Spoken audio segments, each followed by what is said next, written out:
8,200 years ago, the map of Europe looked nothing like it does today.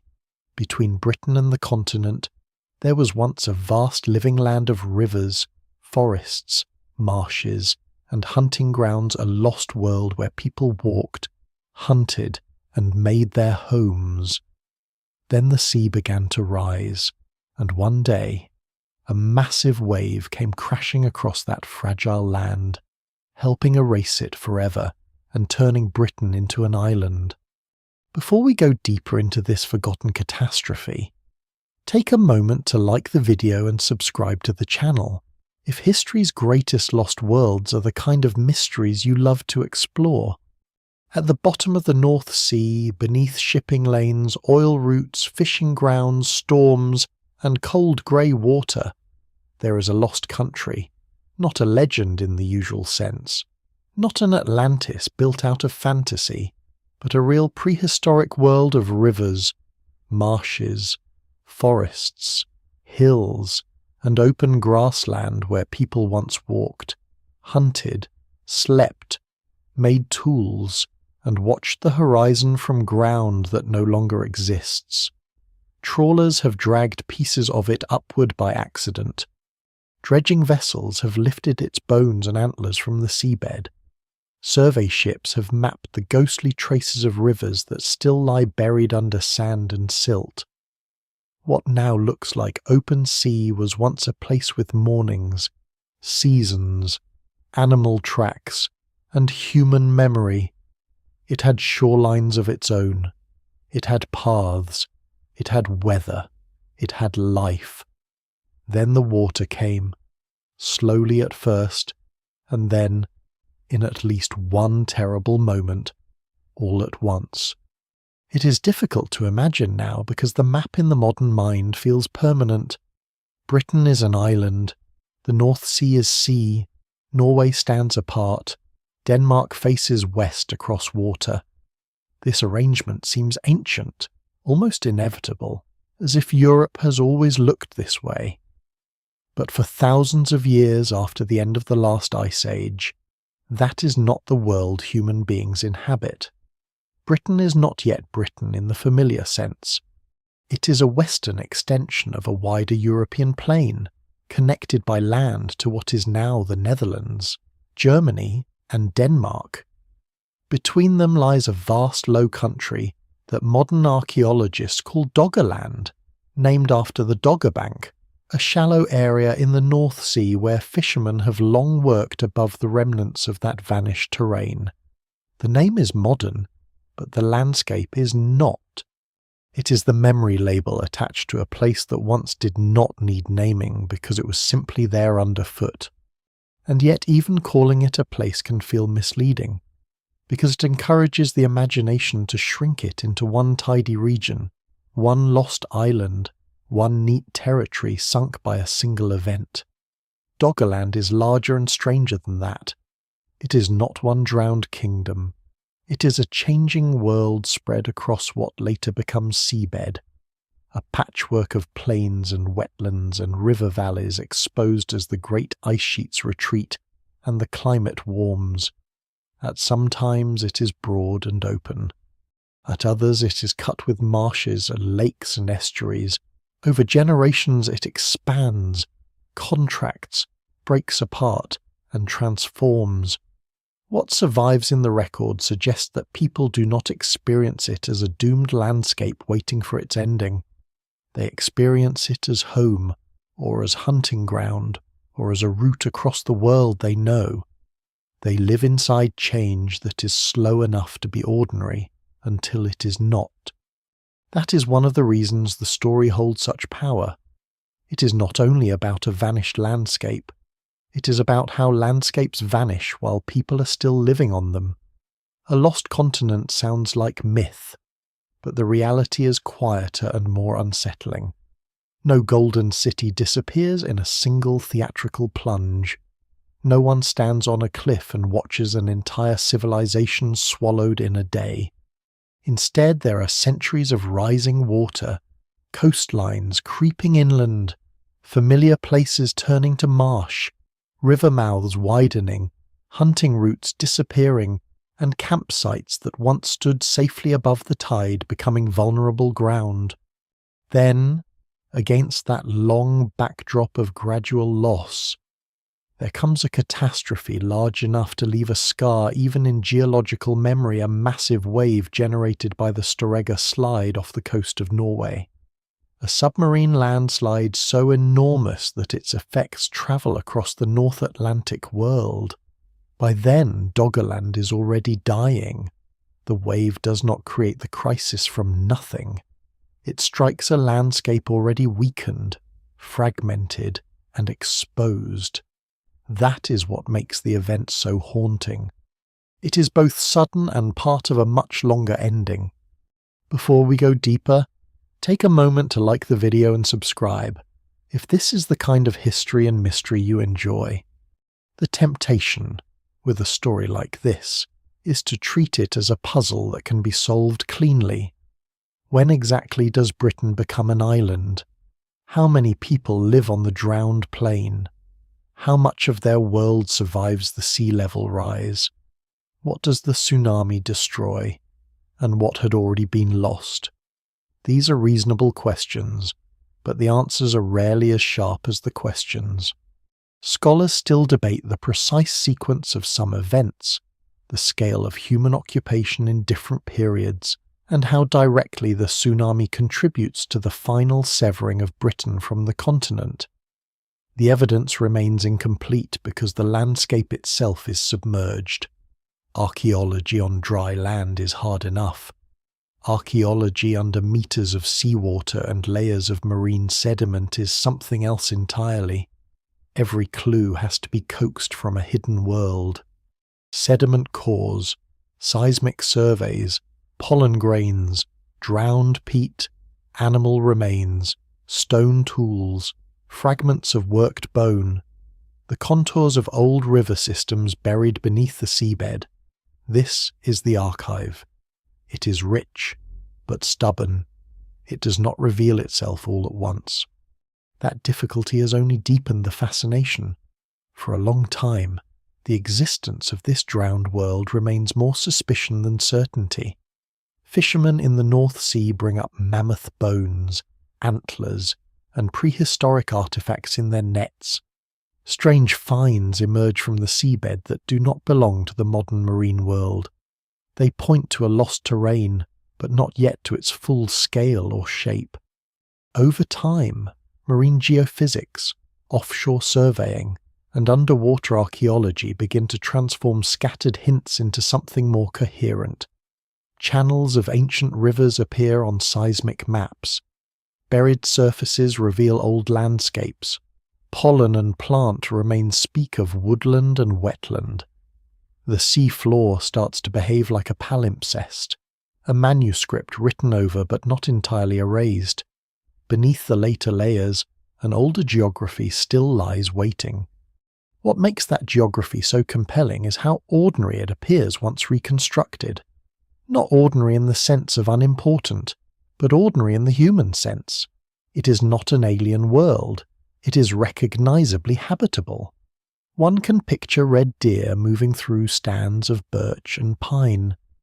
One can picture aurochs crossing open ground, waterfowl gathering in marshes, fish-rich channels winding through reeds. One can picture people following seasonal rhythms through a land that offers food, timber, fresh water, and routes of movement. The shock comes from realizing that this whole living terrain now lies under one of the busiest stretches of sea in Europe. Ferries pass above it. Tankers pass above it. Storm systems roll over it. The modern world is built on the assumption that water belongs there. Prehistory says otherwise. There is also something revealing in the way the modern imagination responds to Doggerland. Lost lands often attract exaggeration because the human mind dislikes partial disappearance. It wants simple endings and complete worlds. So stories drift toward the dramatic edge, a vanished civilization wiped out overnight, a prehistoric paradise swallowed in one blow, a northern Atlantis erased by divine violence or geological fate. But the real story is more interesting precisely because it resists neatness. No single explanation fully accounts for everything. Sea level rise matters, climate change matters, human adaptation matters, coastal erosion matters, catastrophic flooding matters, the tsunami matters. The making of Britain as an island is not one event but an entanglement of processes operating across centuries and millennia. Doggerland is not lost because of one moment alone. It is lost because the Earth after the Ice Age is reorganizing itself on a continental scale. To understand that, the story has to begin before the wave, before the drowning marshes, before the broken coastlines, back when northern Europe looks nothing like the map now printed in atlases and textbooks. Vast ice sheets still hold the climate in their grip. Sea levels are lower because so much of the world's water is locked in ice. Land that is now seabed lies exposed to wind and cold. Rivers flow across plains that no longer exist. Britain is still part of the mainland, and what will later become the North Sea basin is in long stretches, dry country. That older world is harsh, but it is also the foundation of everything that follows. As the climate warms and the glaciers retreat, they leave behind an unstable inheritance: new rivers, meltwater lakes, shifting coastlines, fertile sediment, and a landscape full of opportunity. Life returns and spreads through it. Human beings do too. This is the deeper mystery beneath the more dramatic one. The wave gets attention because catastrophe is easy to see. A massive surge crossing a drowned plain has the shape of a story people instantly understand. But the more extraordinary fact may be that an entire human landscape survives unnoticed for so long beneath a sea thought to be empty of such things. The silence above Doggerland lasts thousands of years. Its forests rot into peat. Its campgrounds vanish under estuary mud. Its animals become scattered bones in the dark. Its rivers are sealed under marine deposits.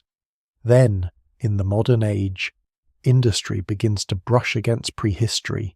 Fishing nets snag antlers. Sand extraction turns upwork flint. Offshore energy exploration maps forgotten valleys. The search for fuel and resources accidentally reopens the memory of a drowned world. There is a dry irony in that. The technologies used to master the sea become the same tools that expose what the sea has hidden. And what they expose is not simply a geological curiosity. It is a challenge to the way history is usually imagined. Written history likes walls, kings, monuments, and surviving stone. Doggerland offers almost none of that. It belongs to a deeper human past, one without cities, one without writing, one whose people leave behind traces easy to overlook and hard to recover. Yet their world matters enormously because it sits at the hinge between two Europes, the glacial north that is ending and the more familiar post-glacial landscape that is beginning. The drowning of Doggerland is part of the making of modern northwestern Europe. It changes routes, ecologies, coastlines, and eventually identities. It helps produce the separation that later generations take for granted. Britain becomes an island not as an abstract fact, but as the final result of landscapes erased, connections severed, and old pathways surrendered to the sea. There is a final sadness in this story, and it lies in scale. A family can watch a shoreline shift. A generation can notice marsh where there used to be meadow. But no one living within the process can easily comprehend the full disappearance of a world. The people of Doggerland, if they sense the loss at all, likely sense it locally and unevenly. One place floods, another remains. One channel widens, another path still holds for a season. Memory outlasts geography for a while. A place can still exist in habit long after it has become dangerous, difficult, or changed beyond old recognition. Then one day the route is gone, the camp is gone, the dry ridge is now an island, then a sandbank, then nothing visible at all. Human beings are very good at adapting. They are less good at seeing slow endings as endings while they are happening. So the story begins in absence, a plain below the sea, a coastline erased, a bridge between lands broken so completely that later history forgets it was ever there. Beneath modern water lies the evidence that Britain was not always cut off, that the North Sea was not always sea, and that one of the most consequential changes in the geography of Europe unfolded not in legend, but in mud, meltwater, rising tides, and one immense wave. To recover that world, it is necessary to step back into the last great cold age, into a Europe of ice and exposed continental shelves, and into the long thaw that makes this lost land possible before it destroys it. Long before Britain is an island, before the English Channel becomes a permanent barrier, before the North Sea settles into the shape familiar to modern maps, northwestern Europe is a world still carrying the weight of ice. The story of Doggerland does not begin with forests or fishermen or rising estuaries. It begins in cold, in pressure, in a planet arranged very differently from the one that follows. During the last ice age, enormous ice sheets cover large parts of northern Europe and Britain. So much of the world's water is locked away in ice that global sea levels stand far lower than they do today. The edges of continents extend outward. Coastlines sit many kilometres beyond their present positions.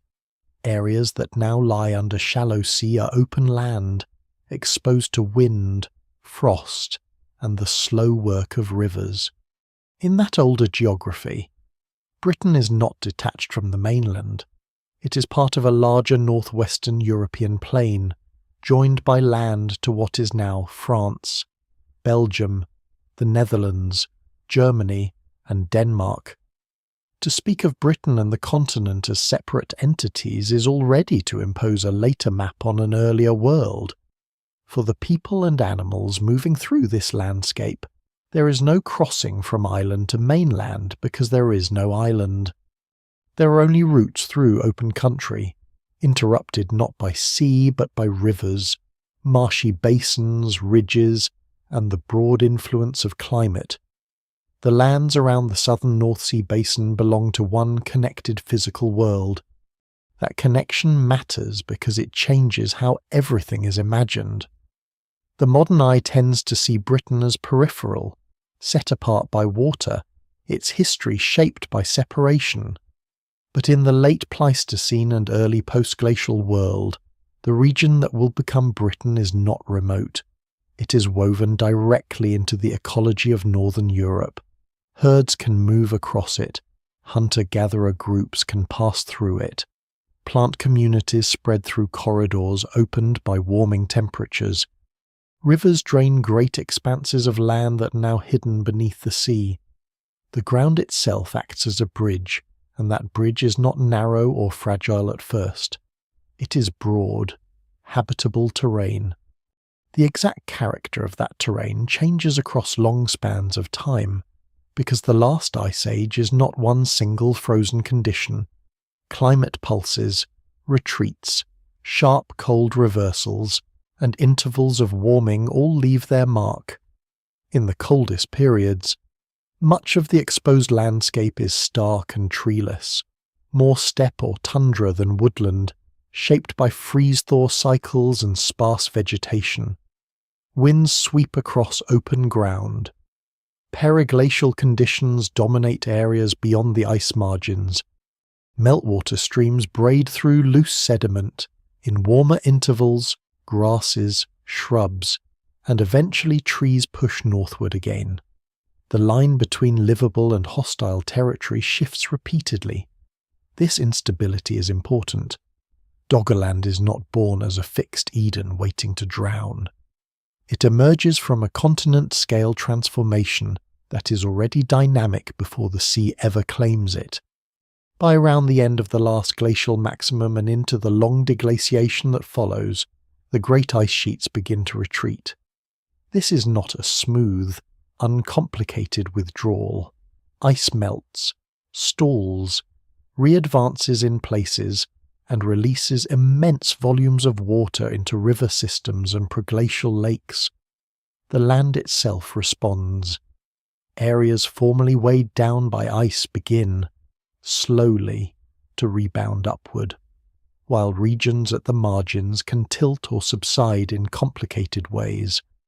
Coastlines do not simply march inland at an even pace. The evidence suggests a more uneven choreography involving sea level rise, changing drainage, sediment accumulation, and local topography. Scholars still debate some of the finer details of these regional changes, but the broader pattern is clear enough as the planet warms. The geography of northwestern Europe starts to reorganize on a massive scale. Rivers are among the clearest signs of this lost arrangement. Beneath the modern North Sea are the buried traces of ancient channels, some of them once substantial waterways draining the lowlands between Britain and the continent. These rivers do not flow into a North Sea as we know it, because the basin is still partly land. They cross plains that later vanish, connecting catchments now separated by water. One of the most remarkable things about the submerged landscape is how recognizably terrestrial it remains when reconstructed.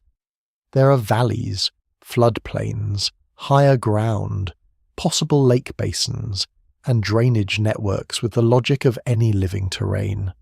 What is now underwater was once shaped by freshwater movement, not tides and currents alone. This is where the modern label Doggerland can become both useful and misleading again. Useful because it helps gather all these submerged spaces into one mental picture.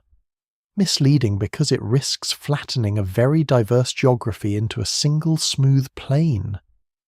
In reality, the exposed lands between Britain and mainland Europe likely include a mosaic of environments.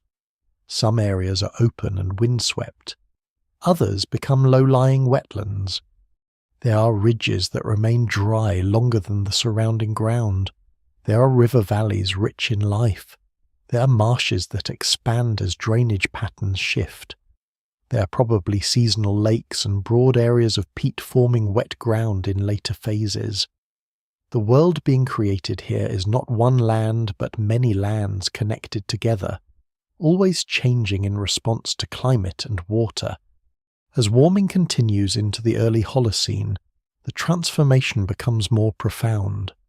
The harsh, glacial edge world relaxes. Birch and pine begin to spread in many parts of northwestern Europe, followed in time by more varied woodland communities depending on local conditions. Animal populations adjust with them. Some of the classic Ice Age megafauna fade from the scene, while other species thrive in the expanding temperate habitats. Red deer, wild boar, elk in some regions, aurochs, and a wide range of birds and fish become part of the recovering world. The image shifts from cold, open plain to mixed habitats capable of supporting dense and varied life. Human communities, highly mobile and already accustomed to environmental change, move through these opportunities. Yet even as the land becomes richer, the logic of its destruction is already in motion. The same warming that makes the lowlands productive also drives the melting of continental ice sheets and the global rise in sea level. At first, for those living within the landscape, this does not necessarily look like impending loss. A newly formed wetland can be abundant. A river mouth can attract birds and fish. Reed beds and shallow waters can support life rather than threaten it. Humans are often drawn to ecotones, those transition zones where land and water meet and resources concentrate. What survives in the record suggests that these expanding post-glacial environments are not marginal emptiness. They are in many cases highly attractive places to live, hunt, gather, and travel through. That is part of the tragedy to come. The land does not become worthless before it disappears. In some ways, it becomes more valuable. Another force is also shaping the region during this time: the inheritance of older geological events. The basin that will become the North Sea is not a blank surface waiting for water. It is a low area with its own structure, bordered and influenced by uplands, sediment deposits, glacial scouring, and river incision. The contours of this inherited topography determine which areas flood first, which remain habitable longer, and how coastlines begin to fragment. Even a modest rise in sea level can have dramatic effects in very flat country. A few meters can translate into the loss of vast areas of lowland. This is one reason submerged prehistoric landscapes are so important to understanding the making of modern coastlines. They preserve the stages of drowning that a later map hides. There is also the question of the channel, because Britain's separation from Europe is tied not only to the drowning of the North Sea plain, but also to the history of the strait between Britain and France. That story reaches further back into dramatic episodes associated with glacial lakes and catastrophic overflow. When chalk ridges that once linked southeast England to the continent are breached in stages. By the early Holocene, the broad pattern is already set toward increasing marine influence and eventual insularity. But the final making of Britain as an island is not reducible to one breach alone or one flood alone. No single explanation fully accounts for the geography in isolation. Instead, there is a long interaction between older erosional events, post-glacial sea level rise, regional subsidence and uplift, and the drowning of lowlands to the north and east. Britain's island status is the outcome of a process, not a switch thrown in a single instant. Still, to the people living in this world, these grand reconstructions are invisible. They know terrain, not epochs. They know where the game moves, where fresh water can be found, where trees stand on firmer ground, where marsh birds gather, where fish can be taken, where camp can be made before the weather turns. A child born into this connected landscape does not think of inhabiting a future seabed.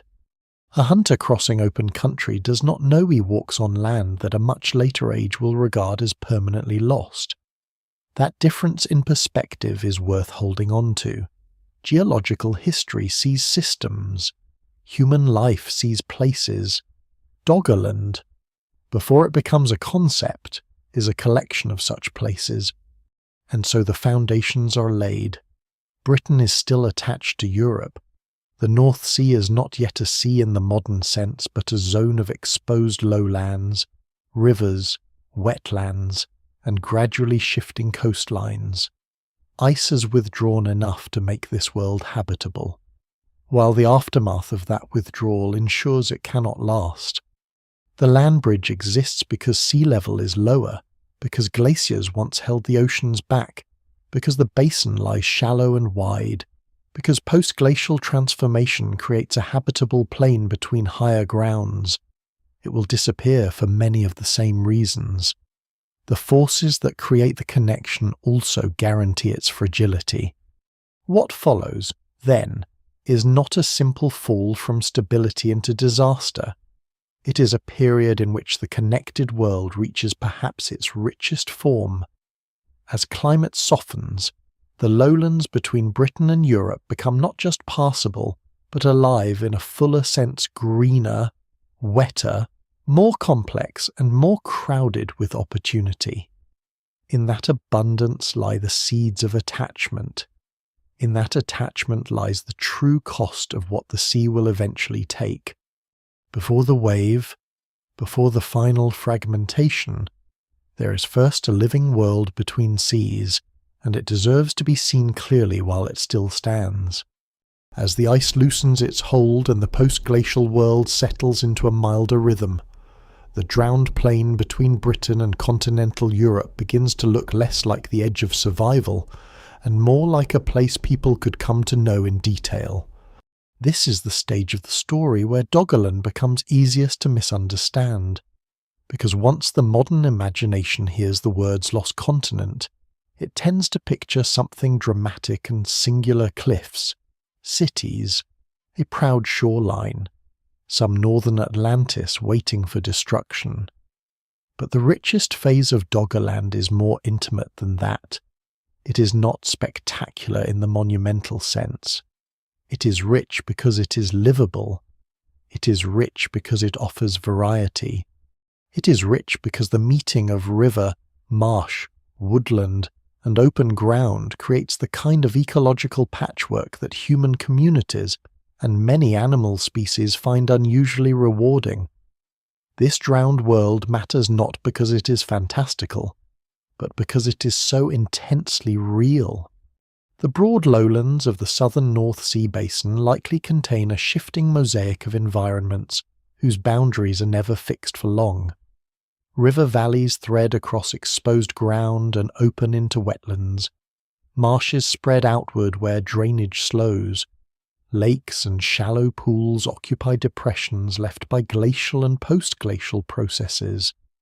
Peat begins to accumulate in saturated basins. Slightly higher ridges stay drier and may support more continuous woodland or repeated human occupation. In some areas, broad meadows or open patches remain. In others, stands of birch and pine give way over time to denser mixed woodland as the climate warms further. No single reconstruction captures every phase, because the landscape changes continuously over centuries, and because different parts of Doggerland likely look quite different from one another at the same moment. The evidence remains incomplete, but what survives in pollen records, sediments, and comparable terrestrial sites suggests a world of ecological edge zones rather than uniform terrain. Those edge zones are often where life becomes most concentrated. Reed-fringed waters attract fish, waterfowl, and animals coming to drink. Marsh margins and woodland clearings offer browse for deer. Wetlands preserve edible plants, birds' eggs, shellfish in some coastal contexts, and opportunities for trapping as well as hunting. Rivers provide not only fresh water and fish, but movement, orientation, and repeated access to resources along their banks. Human groups living in such settings do not need a grand civilization for the landscape to matter deeply. A productive marsh with a dependable fish run may be as important as a later town. A stand of timber on raised ground can be the difference between shelter and exposure. A familiar crossing point on a river can shape movement over generations. Doggerland is not rich because it is exotic. It is rich because it is made of recurring, practical abundance. To picture that abundance more clearly, it helps to slow down and notice the animals.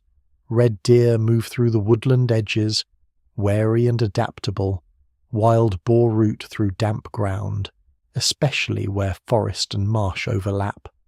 Aurochs, huge and powerful, range across openings and riverine landscapes. In some areas, elk may also be present in the broader northern world of the Mesolithic. Beavers work the channels and ponds, subtly altering water flow and wetland structure in ways that make certain habitats even more complex. Otters slide through quieter waters.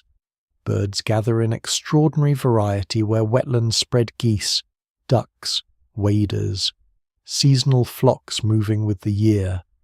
Fish use the channels, inlets, and shallows. Insects hum over reed beds in warm months. Predators follow the grazers and the vulnerable. The landscape is not serene in the sentimental sense. It is active, noisy, scented, churned by hooves and weather, crossed by tracks and hunger. It has the fullness of a place where many forms of life overlap. Human beings enter that fullness not as passive observers but as skilled participants.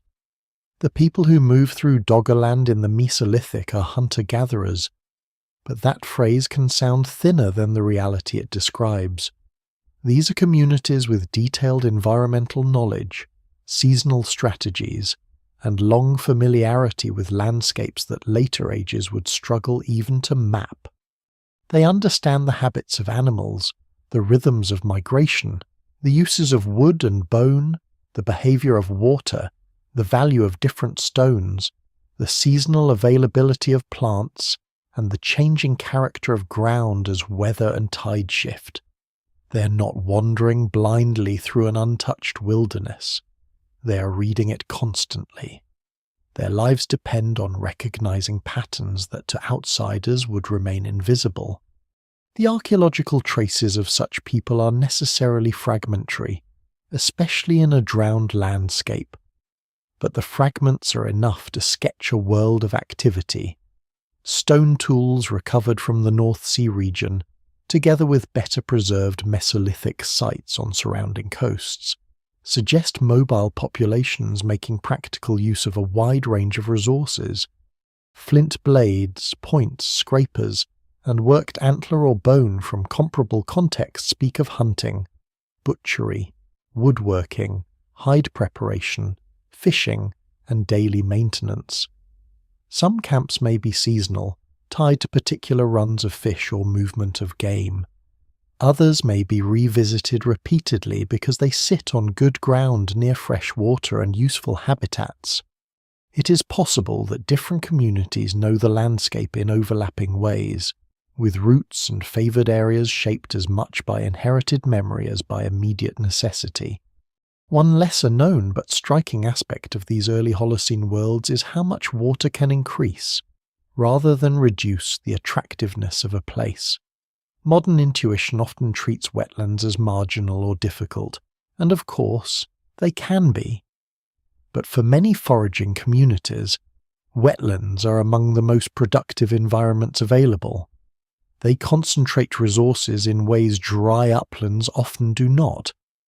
They offer fish, birds, mammals, plant foods, reeds, fibres, transport routes, and protective complexity. The same low-lying character that later makes Doggerland vulnerable to rising seas may first make it unusually abundant. This is one of the quieter ironies at the heart of the story. The land's richness is inseparable from the watery processes that will eventually undo it. There is also a social dimension hidden within the landscape, because Britain is still connected to the continent. Doggerland is not merely a habitat. It is a corridor. People, ideas, habits, and genetic lineages can move across it. The exact scale and pattern of those movements remain debated, and no single explanation fully accounts for how connected every group is at every moment. Yet the basic point stands. These lowlands are part of a larger world of circulation. A route through marsh and woodland may link one region to another in ways impossible once the sea fills in. Seasonal movement need not cover the entire breadth of the plain for the connection to matter. Over long spans, even modest mobility can help maintain broad networks of encounter and exchange. A person standing on high ground in Doggerland is not standing at the edge of Britain. He or she is standing somewhere inside northern Europe.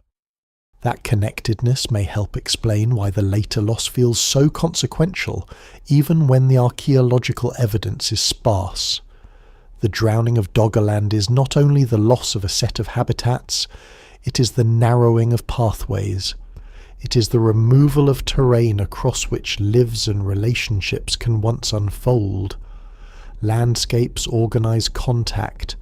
They shape how far people can move on foot, what routes animals take, where camps emerge, where resources overlap, where one group is likely to meet another. When land becomes estuary, when estuary becomes open water, those patterns are forced to change. A low plain that once draws people through it may, in time, become a barrier that separates them. The human meaning of Doggerland lies partly there. Yet if one were living in this rich middle phase, the future separation would be hard to foresee. The world does not advertise its ending. A river still runs where it has always run, though perhaps it is broader. A marsh yields birds and fish. Trees spread in places once more open. Animals still cross familiar ground. Children still learn the shape of paths by walking them. The transformations of the early Holocene are real, but they are often gradual enough to fold into ordinary life. The shoreline may move in a generation, but not always with the violence that later stories prefer. Wet ground expands. Salt begins to intrude into low areas. Some camp locations become less secure, while others become newly attractive. Adaptation is not just possible, it is normal. This is where the scientific reconstruction becomes especially impressive, because so much of what is being recovered is not a single event but a lived texture. Pollen grains trapped in sediments reveal what kinds of plants grow in different phases. Peat deposits point to persistent wetland development. Animal remains from the seabed tell of terrestrial ecosystems now submerged. Buried channels mapped beneath marine deposits show where rivers once ran. Each clue on its own is small. Together they produce a landscape dense enough to imagine emotion. Scholars still debate the exact outlines of particular habitats and timelines, but the cumulative picture is persuasive. Doggerland is not an empty bridge of mud briefly exposed between glacial episodes. It is a substantial inhabited world whose environments are varied, productive and dynamic. One can go further still and imagine the rhythm of the year. Spring brings migratory birds into the wetlands and new growth into the marshes and forest margins. Summer deepens the reed beds, thickens the canopy, and multiplies insects over standing water. Autumn draws animals along more predictable routes and fills woodland with forage. Winter strips the edges bare and changes the feel of distance, making some places harder and more accessible, others colder and more exposed. Over many years, such rhythms would create calendars not written down but embodied in movement and habit. A particular inlet may be known for fish at one time of year, a clearing for deer at another, a sheltered rise for a winter camp. The drowned landscape would once have been full of such remembered timings. And still the water is rising. That needs to be held in the background even here, in the section where Doggerland seems most alive. The same sheltered wetlands and low river systems that support abundance are also exquisitely sensitive to sea level change. A small marine advance into a flat basin can alter salinity, vegetation, fish populations, and the habitability of surrounding ground. Peat can form for centuries and then be drowned. Forest can stand for generations and then die back in waterlogged conditions. River mouths can become tidal. Productive marsh can become unstable coast. The living world between seas is therefore never a permanent equilibrium. It is a temporary richness at the edge of a larger transformation. Perhaps that is why Doggerland feels so haunting in retrospect. It is not only that it vanished. Many landscapes change beyond recognition over deep time. It is that it seems, at least for a while, to have been genuinely favourable to human life. It is a place people would have reason to love, to revisit, to know in detail. Its loss is not an abstract geological adjustment. It is the removal of ground that matters in immediate, practical, emotional ways. What survives in the record suggests not a barren crossing, but a lived country of water, wood, game, and memory. That country does not disappear in one instant. First it flourishes, then it begins to shift under the feet of those who know it best. The people moving across this world do not think of themselves as inhabitants of a doomed land. They think in terms far smaller and more immediate than that, and far more intelligent. They think about where the red deer pass at dawn. They think about where the ground stays firm after rain. They think about which stretch of water yields fish in late spring, which trees make the best shafts, which sheltered ridge catches the first light and offers a better chance of staying warm through a bad night. They know the calls of birds over marshland, the difference between fresh water and brackish water by taste and smell, the way mist settles in low ground before sunrise, the signs that tell them whether animals have crossed recently or whether they are already a day too late. This is not a heroic struggle against nature in the modern dramatic sense. It is a close, practiced intimacy with a complicated environment, an intimacy built over generations. Mesolithic communities in northwestern Europe are highly mobile, but mobility should not be mistaken for rootlessness. People who move often can still know a landscape with remarkable depth. In some ways, they may know it better than later settled populations know their fields, because survival depends not on mastering one patch of land alone, but on understanding how many kinds of terrain work together across the year. A wetland that is difficult in winter may be rich in birds' eggs in spring. A wooded ridge that feels quiet in summer may become a useful lookout during a deer movement in autumn. A channel that can be crossed safely in one season may become dangerous in another. Routes are not abstract lines on a map. They are habits of memory, tied to weather, season, and the stored experience of those who came before. That stored experience is likely one of the least visible but most important features of Doggerland. Archaeology can recover flint, bone, pollen, and sediment. It struggles to recover memory. Yet memory is what turns terrain into a human world. A stand of trees is not just timber if generations have camped nearby. A bend in a river is not just a bend if it is known as a place where fish can reliably be taken after the spring flood. A narrow strip of higher ground through marsh is not merely topography, if it is part of an inherited route connecting one seasonal gathering place to another. What survives in the record suggests a landscape used repeatedly and skillfully, even if the evidence remains incomplete on the scale and density of population. There is no reason to imagine people drifting through Doggerland by accident. They belong to it in the way experienced foragers belong to the places they know through repetition, adaptation, and attention.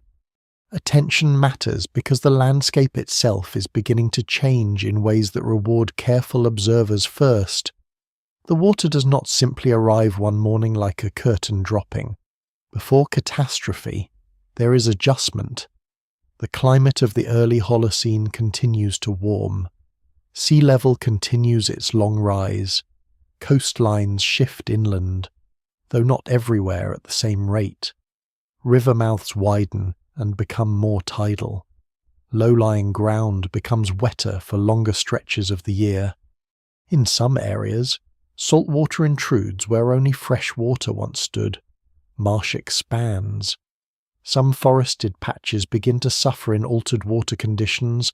Peat forms in one place and erodes in another. To someone moving through the same terrain across decades, these are not invisible changes. They are readable signs that the world is becoming less stable in familiar ways. The first response to such change is almost certainly not immediate abandonment. Humans are not built that way, especially not communities already accustomed to environmental fluctuation. They adjust, they move camp slightly, they favour new routes over old ones, they exploit emerging wetlands rather than viewing them simply as loss. They retreat seasonally from places that become more exposed. They perhaps return to older grounds only at certain times of year. A once dependable freshwater source may now be visited with more caution. A crossing point may shift. A stand of woodland may no longer be worth the effort if the surrounding ground has turned treacherous. None of this requires a grand social collapse. It is the ordinary flexibility of hunter-gatherer life. In fact, Such flexibility may allow people to remain in a changing Doggerland longer than a more rigid settlement system could. That said, flexibility has limits, and those limits become sharper in landscapes that are both productive and fragile. The very ecotones that make Doggerland attractive also make it sensitive. Wetlands, estuaries, and low river plains can transform quickly under relatively modest changes in relative sea level. A shoreline in flat country does not behave like a cliff coast. It can migrate far inland with disorienting efficiency. A few meters of sea level rise spread across centuries may not sound dramatic in abstract terms, but in terrain measured in gentle gradients, it is enough to redraw huge areas of habitability. Ground once secure may become marshy, marsh may become tidal, tidal water may widen into open inlets. The map of daily life has to be revised again and again. There is a practical sadness in imagining that revision, because so much of Mesolithic skill lies in continuity. Knowledge of where to go is only useful if the place remains itself. Once a familiar riverbank turns saline, once a dry rise becomes an island at high water, once a route through reed bed fails because a channel has opened where solid ground used to be, old competence begins to fray. New competence can be built, of course, but only by surrendering part of the old world. Scholars still debate how quickly some of these regional shifts unfold, and whether certain parts of Doggerland remain stable for surprisingly long periods. No single explanation fully accounts for every local outcome. Some zones likely stay habitable for generations after neighbouring ones have degraded, but the broader direction is unmistakable. The frontier between land and sea is moving, and it is moving against the people who know the land best. This changing frontier likely shapes social life as much as subsistence. If routes narrow, communities may encounter each other differently. If favoured grounds shrink, some places may become more contested, others more important as seasonal gathering points.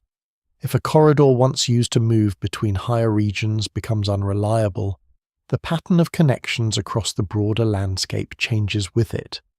Such shifts are difficult to prove in detail because the evidence is fragmentary, yet they are exactly the kinds of consequences geography tends to produce. Landscapes do not merely support life, they organize interaction. A lowland world that once allows broad movement can, as water rises, begin to funnel people into fewer pathways and fewer remaining islands of dependable ground. There is another tension here as well. Rich transitional environments can conceal long-term danger because they continue to offer rewards even while becoming more precarious. A marsh newly connected to tidal waters may produce fish and birds in abundance. A retreating coastline may expose fresh resources even as it erodes older campsites.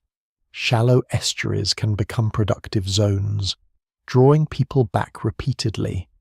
In that sense, Doggerland may become more alluring in some of its late phases, not less.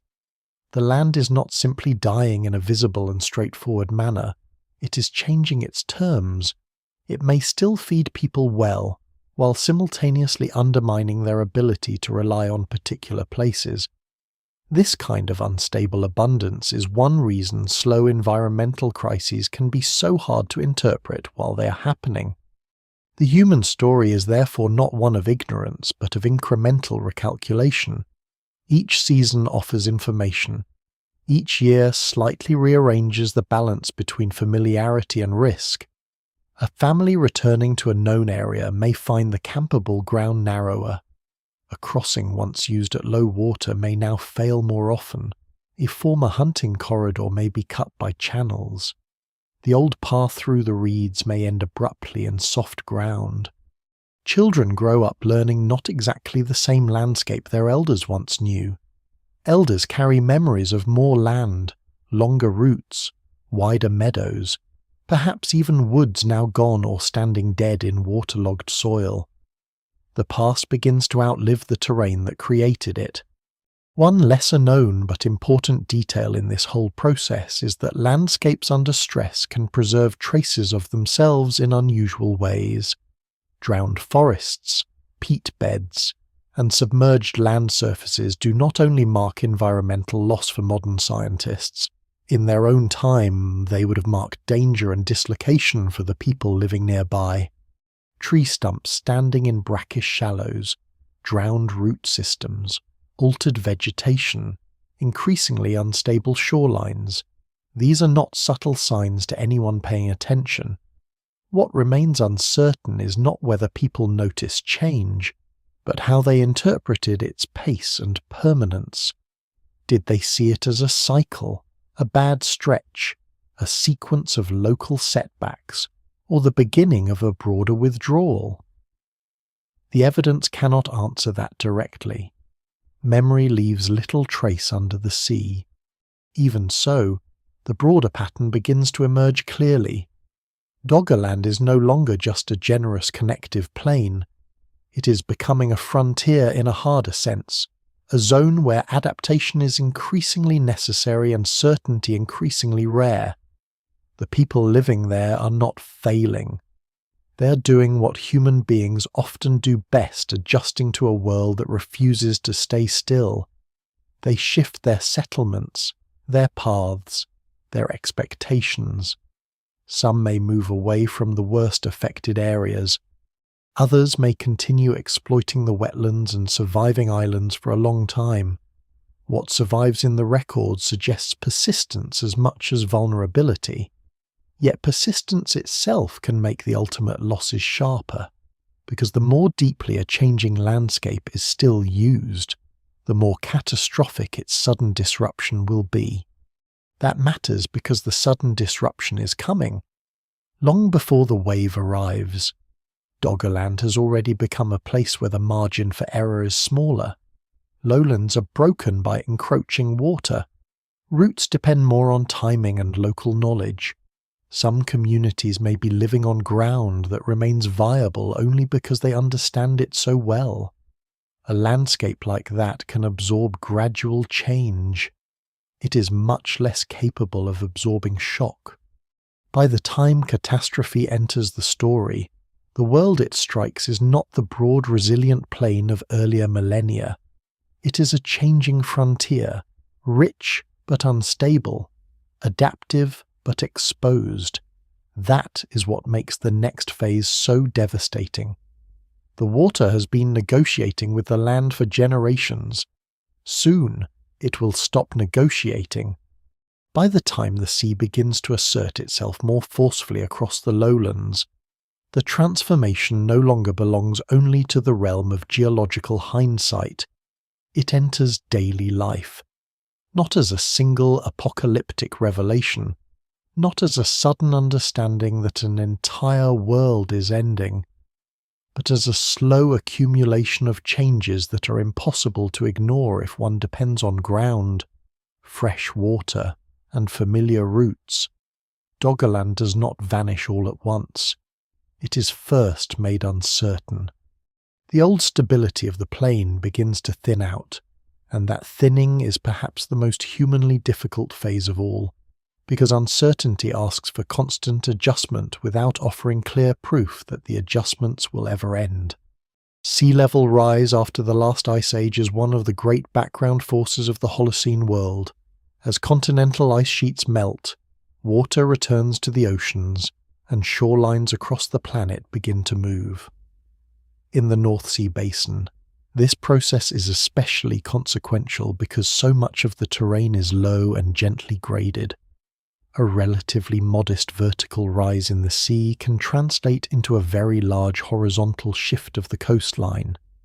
That simple fact helps explain why the drowning of Doggerland is not only plausible but inevitable once warming is underway. It also explains why the process is uneven and complex. Water does not advance across a flat map like ink spreading on paper. It follows topography, pours into depressions, pushes up river valleys, salinizes marshes, cuts through weaker barriers, and reshapes sediment as it goes.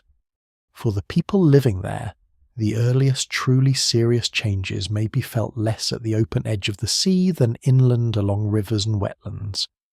A river mouth that was once securely fresh water begins to respond more strongly to tides. Brackish conditions move upstream. Vegetation alters in ways that those using the landscape would likely notice long before they could name the chemistry behind it. Fish communities change. Certain plants no longer thrive where they once did. Pools and channels behave differently through the seasons. Water lingers on low ground.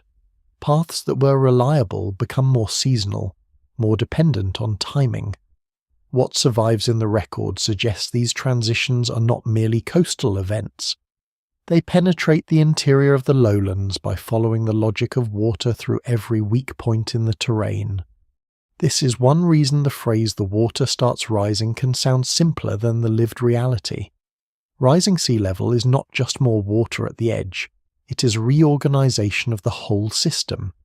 Freshwater drainage slows in some places because outlets are altered. Marsh expands where sediment and standing water accumulate. Peat-forming wetlands may spread over large areas. Elsewhere, erosion intensifies. New channels open. Older ones are abandoned or transformed. The evidence remains incomplete on the precise timing of every regional shift, but no single explanation fully accounts for the drowning of Doggerland without this slow, system-wide remaking of land and water together. The catastrophe to come will matter enormously, but it arrives in a landscape already being rewritten by centuries of hydrological change. There is something particularly cruel about the way productive lowlands decline. They rarely become useless before they become dangerous. Instead, they often remain abundant almost until the end, especially for people skilled at exploiting wetlands, estuaries, and river margins. A newly widened inlet may bring fish. A flooded basin may attract birds. Salt marsh and reed bed can still be rich places. That means people may continue to return to ground that is, in a long-term sense, becoming less secure. A place can still feed you while it is also slipping away from you. This overlap between usefulness and vulnerability is one of the defining features of Doggerland's last long phase. The archaeological challenge, of course, is that the best evidence for such a phase is often buried, scattered, or drowned. Yet across the broader North Sea region, buried peat, submerged forests, drowned land surfaces, and offshore sediment cores provide a consistent signal of transgression, the gradual encroachment of marine conditions into former terrestrial landscapes. Ancient river channels now lie under marine deposits. Former wetlands are sealed beneath layers of silt and sand. In some places, drowned tree remains speak of woodland that once stood on dry or only seasonally wet ground before conditions shifted beyond recovery. These are not just scientific curiosities. They are physical remnants of moments when living land crossed the threshold into loss. To imagine what that threshold feels like on the ground, it helps to think in terms of habit rather than abstraction. A family that has long used a certain route through a valley begins to find that one section is flooded more often. Another year, the water has cut deeper. A campable rise near a stream is still available, but the stream tastes different near its mouth, and the reeds around it have spread further than anyone remembers. A patch of woodland shows stress. Dead trunks stand in wetter soil. There is still game here, still birds, still fish, perhaps even more of some kinds than before, but the sense of stability is weakening. Each return to the same place now includes a small act of re-evaluation. Is the ground still sound? Is the crossing still possible? Is the fresh water still reliable? Does the old memory of the place still match what is actually there? This kind of change may accumulate across generations in a way that produces a subtle fracture between inherited knowledge and present conditions. Elders remember a wider plain, a longer walk between landmarks, a line of trees now gone, a marsh that used to be meadow, a hunting area that is now too wet to trust. Younger people grow up with different baselines. They know a narrower, more broken version of the same world. In that sense, sea level rise does not only drown places, it also compresses memory. The landscape remembered by one generation cannot be fully handed on because the physical referents are no longer intact. Parts of knowledge become historical within living memory. Scholars still debate exactly how rapidly specific parts of Doggerland are lost, and how continuous human occupation remains in different areas as marine influence increases. Some reconstructions suggest prolonged persistence in certain zones, especially where higher ground or sediment accumulation offers temporary stability. Others emphasize the growing fragmentation and vulnerability of the lowlands. These views are not necessarily contradictory. In a landscape this broad and varied, some places can endure while others deteriorate. One basin may become marshy but usable. Another may shift quickly toward tidal influence. A ridge may remain habitable long after surrounding plains have turned to wetland. The important point is that the process is patchy, and patchiness can prolong occupation because people can keep relocating within a familiar region, even as the total amount of dependable land declines. That patchiness also creates an illusion of resilience. So long as some roots remain, so long as some dry ground survives, so long as a few favoured places still work, the broader loss can seem manageable. Humans are very good at navigating decline when it comes as a sequence of local adjustments rather than a single total collapse. They adapt to diminished versions of a world because the diminished version still contains enough continuity to feel like the same world. This is especially true for mobile foraging societies, whose strength lies in flexibility. But flexibility, however impressive, does not stop the sea. It only buys time. And time, in Doggerland, is running in two directions at once. On the human scale, there are still seasons, resource cycles, successful hunts, familiar camps, children learning routes, adults making tools, older people remembering more land than the young have ever seen. Life continues. On the geological scale, however, the basin is moving toward fragmentation. Coastlines are retreating. Channels are deepening. The connected plain is gradually becoming a more intricate world of marsh, estuary, lagoon, island, and residual higher ground. The very phrase lost continent can distort this stage by making it sound like a single coherent landmass awaiting destruction. In reality, by the later phases of its existence, Doggerland may already be a broken geography in many areas, a world where water has entered deeply but not yet completed its work. This intermediate world is perhaps the most haunting of all, not the original open plain and not the final submerged seabed, but the in-between phase when land still exists in abundance yet carries the unmistakable signs of retreat. It is a world of peninsulas where there were once interiors, of marshes where there were once meadows, of estuarine channels cutting into remembered routes, of tree stands isolated by water, of fresh and salt mixing in uneasy combinations. A place like that can be beautiful. It can also be deceptive. The evidence suggests that such wet, low, transitional environments are often extraordinarily rich in resources. They can draw people toward them even while their long-term future is closing down. One surprising detail is that sea level rise itself is not always smooth in human experience. Even when the long-term trend is gradual, storms, surges, local erosion, and the breaching of coastal barriers can make change feel episodic. A shoreline may hold for years and then retreat suddenly after a severe event. A barrier of sediment or vegetation may fail and allow tidal waters to transform an interior basin more rapidly than before. In low country, thresholds matter.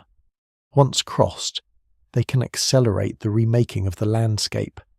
That is part of why reconstructing the last millennia of Doggerland is so challenging. The change is both slow and punctuated, cumulative and uneven. By now, the future island of Britain is beginning to emerge not as a distinct political or cultural entity, but as a geographic possibility. The plain that once joins it to Europe is narrowing, fragmenting, and losing its reliability as a corridor. Yet it is still there. People can still move through parts of it. Life still persists within it. That is what makes the coming catastrophe matter so much. If Doggerland were already gone, the wave would be only a dramatic oceanic event. But because the lowlands are still in use, still inhabited or visited, still carrying memory and practical value, the tsunami will strike not an empty threshold, but a fragile human landscape already worn thin by the sea's long advance. Before that moment arrives, though, one more transformation has to occur. The rising water does not simply erase the land, it breaks it apart. The continuous world between Britain and Europe becomes increasingly marshy, dissected, and insular. The sea does not yet fully win, but it forces Doggerland into a last unstable shape, a land of fragments. By now, the lost world beneath the North Sea is no longer best imagined as one broad plain stretching cleanly from Britain to the mainland. The old continuity has been compromised. Water has entered too deeply, too persistently, for that earlier image to survive unchanged. What remains is still substantial, still habitable in places, still meaningful to the people who know it, but it is increasingly a broken country. The rivers have become more tidal near their lower reaches. Wetlands have expanded into former dry ground. Inlets and lagoons interrupt what were once straightforward routes. Ridges that used to sit within a larger interior now stand closer to open water. Some higher areas may function like peninsulas for a time, then like islands, then like nothing visible at all. Doggerland is not gone yet, but it is losing the coherence that once made it a true land bridge. This phase matters because fragmentation changes the meaning of space. A lowland plain can absorb movement across many directions. A marshy archipelago cannot. Once land begins to break apart, travel becomes more conditional. Timing matters more. Weather matters more. Local knowledge matters more. Distance can even become psychologically different, because a route that is technically still possible may now involve detours, crossings, soft ground, shifting channels, and exposure to tides or sudden water level changes. A path that once joined two regions by habit now demands calculation. Some parts of the landscape become more connected by water than by land, which may create new opportunities for movement but also new forms of risk. The evidence remains incomplete on exactly how people navigate these later stages, but what survives in the record suggests a world in which certainty is becoming rare. One can imagine this later. Doggerland as a geography of edges, the edge of fresh and salt water, the edge of woodland and marsh, the edge of dry ground and reed bed, the edge of safety and uncertainty. For hunter-gatherer communities, edge environments can still be extraordinarily productive. Fish, waterfowl, shellfish in appropriate zones, grazing animals on the margins, useful reeds and fibres, all of these may remain available. There is no reason to think the final inhabitable fragments of Doggerland are worthless scraps. On the contrary, Some may be highly attractive seasonal grounds. That may be one reason people remain in or return to them despite the increasing instability. A shrinking world can still offer abundance. It simply offers it on harsher terms. Those harsher terms likely include a growing dependence on microtopography, on knowing exactly where the reliable ground lies and how long it stays reliable. In a flat country becoming more waterlogged, a modest rise or sandier ridge can matter enormously. A few extra meters of elevation can turn a piece of land into a repeated camp location, a lookout, a route marker, or a refuge in bad conditions. Such places would gain value as the lower world around them becomes less predictable. At the same time, their value would also make their eventual loss more painful, because the geography of survival would be narrowing. What was once one among many suitable places becomes one of the few. It is in this narrowing that Doggerland begins to resemble other historical frontiers at the end of their habitable life, though the cause here is environmental rather than political or military. The landscape starts to sort places into categories of lingering usefulness and advancing abandonment. Some basins may already be too wet or too saline to justify regular use. Some former pathways are now seasonal at best. Some areas remain productive but hard to reach. Others stay relatively dependable longer than expected because sediment builds up. Barriers hold, or local drainage continues to protect them for a while. Scholars still debate the exact longevity of these surviving pockets, and no single explanation fully accounts for why one area endures while a neighbouring one deteriorates more quickly. That unevenness is part of what makes the archaeology so challenging and the human story so poignant. The end does not arrive everywhere at once. The people living through this phase would likely experience the transformation less as one general truth than as a growing list of particular losses. This inlet is harder to cross than it once was. That patch of woodland no longer stands. A favoured camp floods too often now. The freshwater pool near the reeds has turned brackish. The game still comes, but from a different direction. The old route is possible only in dry weather. A place remembered from childhood is now separated by water at high tide. Another has vanished entirely. This is how worlds end in human terms, not as abstractions, but as the breaking of familiar relationships between place, season, and memory. There may also be a social thinning that accompanies the physical one. If the remaining usable lands are more scattered, encounters between groups might become more concentrated in certain surviving zones, or less frequent across broader areas. Seasonal gatherings may shift location. Movement between the future Britain and the continental mainland may become more difficult, more indirect, or more dependent on narrow corridors that are themselves unstable. It would be too simple to say that fragmentation instantly isolates communities, but it almost certainly begins to alter the texture of connection. Landscapes organize contact as much as they organize subsistence. Once the geography of movement breaks down, patterns of encounter begin to change with it. In this later period, the larger environmental setting is also growing more volatile in subtle ways. The North Atlantic world of the early Holocene is not climatically static. There are fluctuations and disturbances layered over the long trend of warming and marine transgression. Some scholars connect broader episodes of climatic disruption in the 8th millennium BCE with additional stress on human communities across parts of the northern world, though the direct local effects on Doggerland remain debated.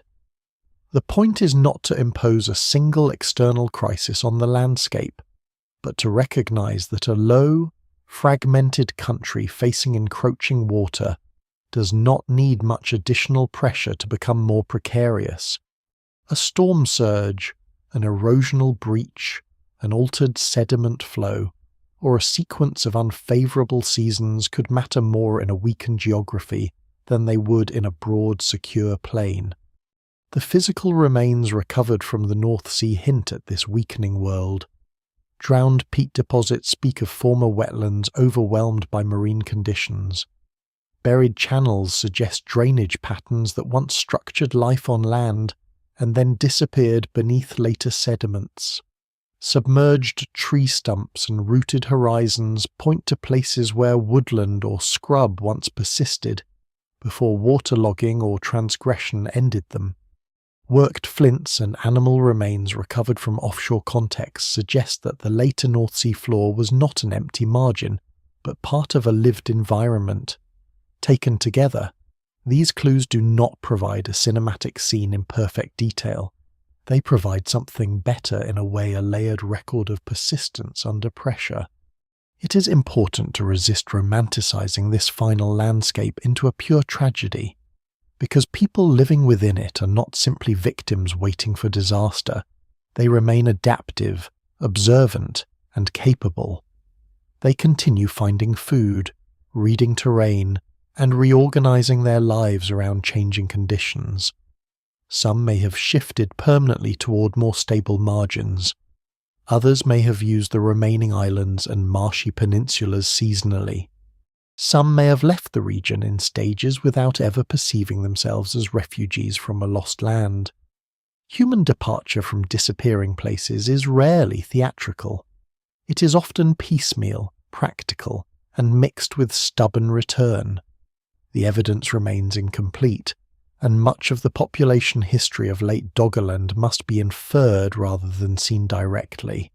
Still, what survives in the record suggests not a sudden emptying but a prolonged negotiation with decline. Even so, there is a point at which negotiation itself becomes dangerous. Fragmented landscapes are resilient up to a limit, then suddenly fragile beyond it. A broad lowland can absorb flooding. A marshy archipelago of low-lying remnants cannot absorb the same shock in the same way. Once dry ground is reduced and separated, once roots are conditional and freshwater systems are compromised, once communities depend on a shrinking set of viable places, any major disturbance becomes disproportionately destructive. This is the condition Doggerland appears to be moving toward. The sea has not yet erased it, but it has reduced its margin for survival. And somewhere to the northeast, beyond the lived horizon of those moving through the reed beds and rivers of this broken world, another danger is developing on a scale no human being could perceive. Off the coast of Norway, immense masses of sediment rest on the continental slope, layered there through long glacial and post-glacial history. They appear stable until they do not. When that stability fails, the result will not be local. It will become one of the largest known submarine slides on Earth, displacing extraordinary volumes of material and generating a tsunami that radiates outward across the North Atlantic region. The people in the remnants of Doggerland do not know this. They cannot know it. Their attention is on tides, weather, roots, freshwater, game, the practical urgencies of a fragmented land. But the world beyond their sight is preparing an event that will strike exactly the kind of landscape least able to endure it. That is what gives this phase its tension. Doggerland in its last form is not a vanished paradise suspended outside history.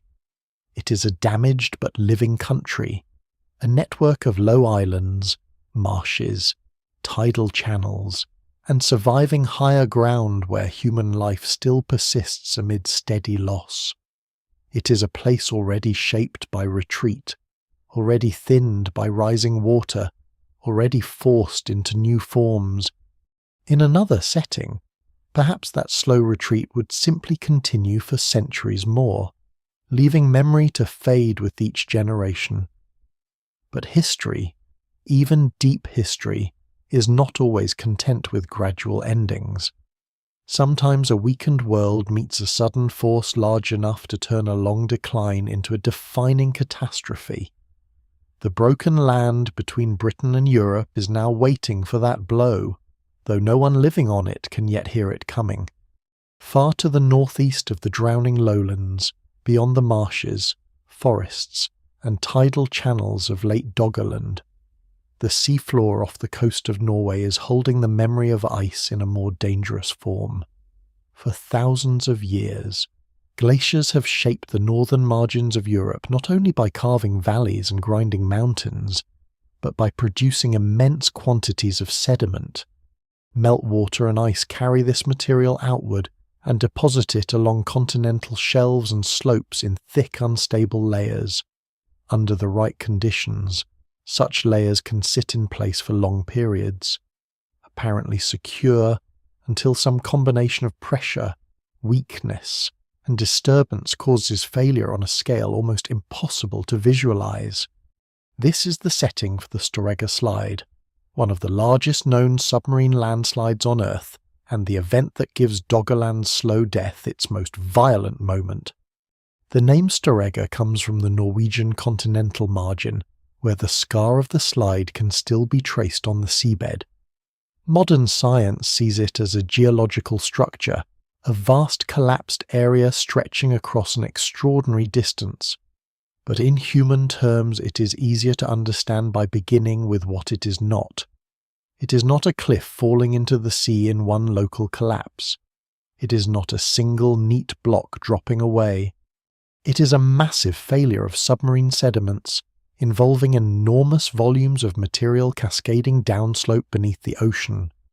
When such a collapse occurs, the water above it is displaced.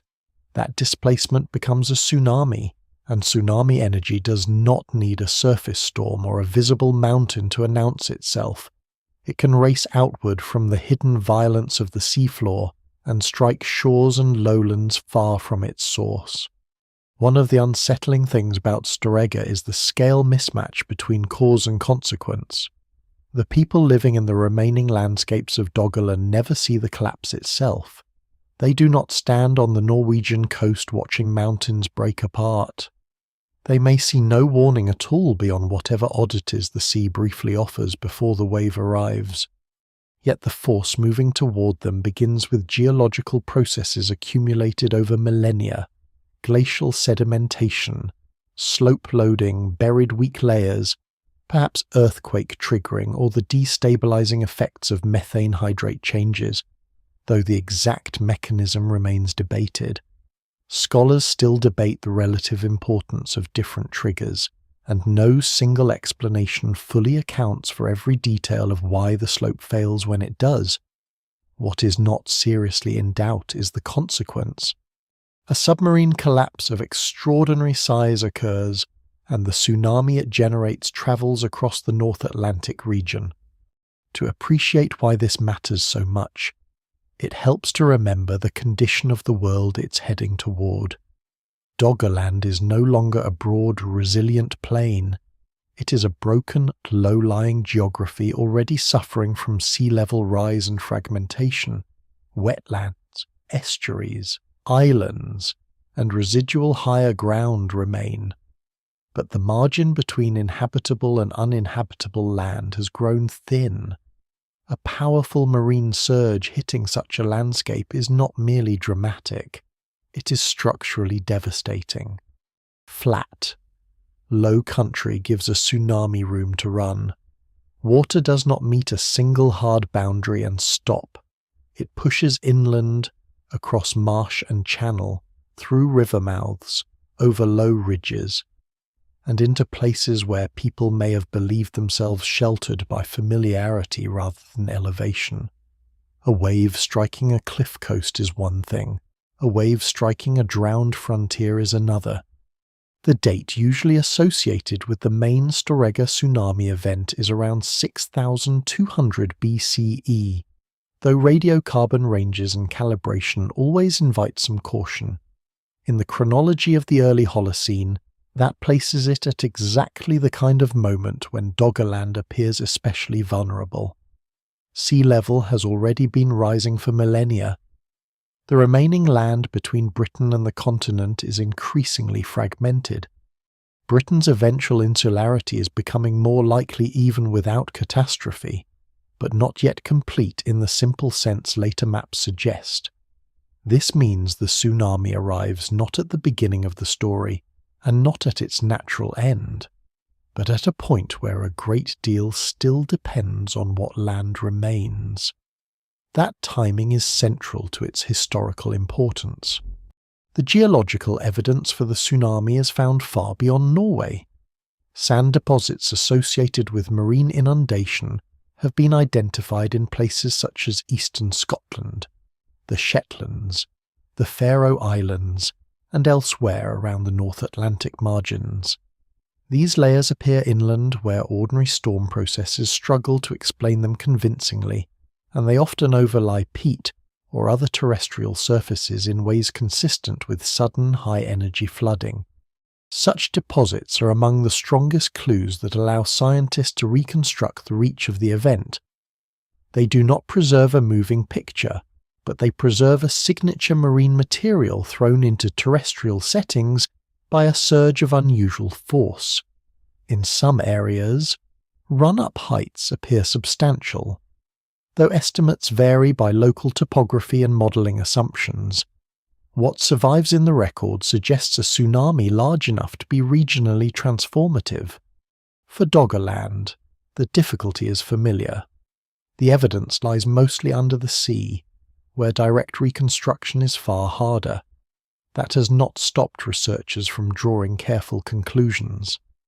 Paleogeographic models indicate that the surviving lowlands of Doggerland at this time would have been highly exposed to a tsunami approaching from the north and northeast.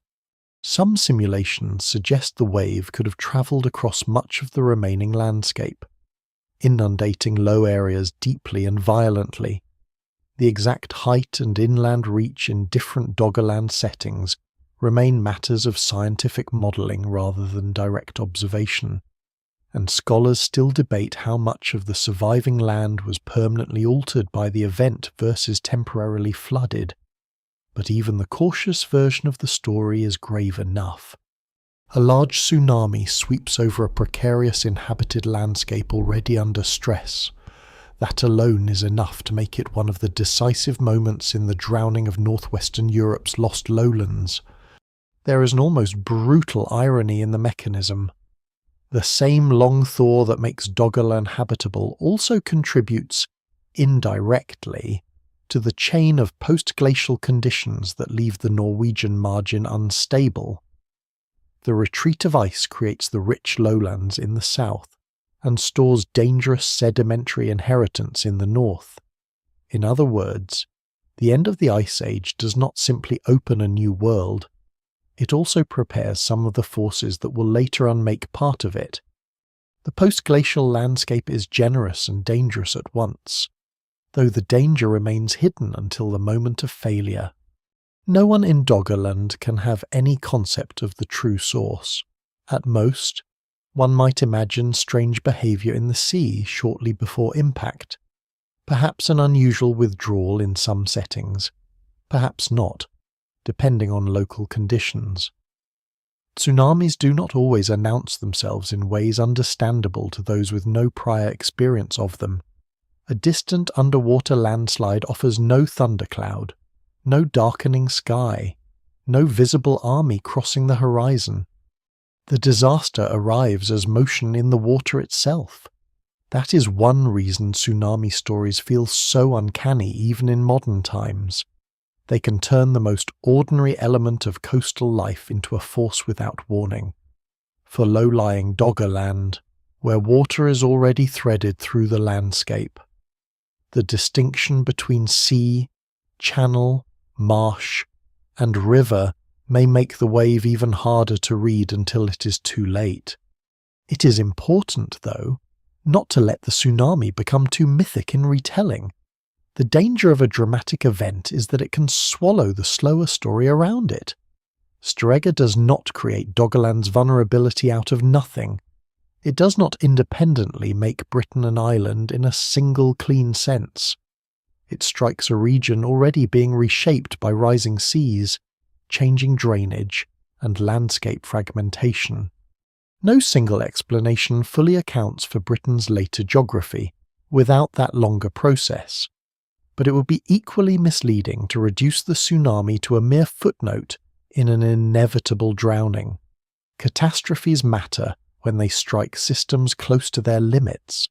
They can erase refuges, destroy confidence in already unstable zones, accelerate abandonment, alter coastlines abruptly, and turn gradual retreat into a memory of shock. That may be the most historically significant part of the Storegga event. Even if some portions of the surviving Doggerland lowlands had remained usable before the tsunami, a major marine inundation could have changed the practical calculus for human communities overnight. A ridge once trusted as a camp might no longer feel safe. A freshwater system might be contaminated. A route might be physically cut or psychologically abandoned. An area that had been worth revisiting seasonally might now seem too exposed to risk. Human decisions after catastrophe are not determined by terrain alone. They are shaped by memory, fear, loss, and altered expectation. The evidence remains incomplete, but it is reasonable to infer that such a wave would not only flood land, it would alter the meaning of land. And yet, as with so much of deep prehistory, the event survives without direct testimony. No written account describes the day the sea came inland across Doggerland. No carved warning remains. No oral tradition can be securely traced back to this precise moment. What survives are scars in sediment, models of drowned topography, deposits left high above ordinary marine reach, and the stark logic of timing. Geology speaks where people cannot. Its voice is dry, but what it describes is not.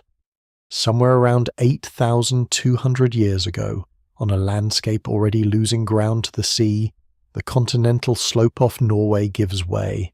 Water lifts, gathers, and runs outward. The hidden collapse becomes a moving wall of energy. It crosses the North Atlantic margins and aims itself toward one of the most fragile inhabited landscapes in prehistoric Europe. The long negotiation between land and water is about to be interrupted by force. For generations, Doggerland's people have adapted to change that can be tracked, remembered, and managed in pieces. The tsunami belongs to another category entirely. It is not a new marsh, not a widened inlet, not a bad storm season, not a shore moved a little further inland. It is an event that compresses destruction into hours, perhaps even less, across land already thinned by centuries of retreat. The sea has been patient until now. With Storegga, patience ends. When the wave arrives, there is no one word for it, no inherited category large enough, no memory in the lives of the people standing on the remaining lowlands of Doggerland that can neatly contain what the sea is about to do. There are storms, of course. There are seasonal floods, hard winters, blown tides, marsh waters spread wide by weather and moon. There are all the ordinary dangers of living close to shifting coasts and tidal ground. But a tsunami generated by a submarine landslide far beyond the horizon is something else. It is not weather. It is not tide.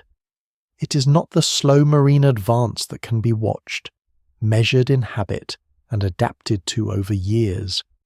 It is sudden violence delivered through the familiar medium of everyday life. The water itself changes character.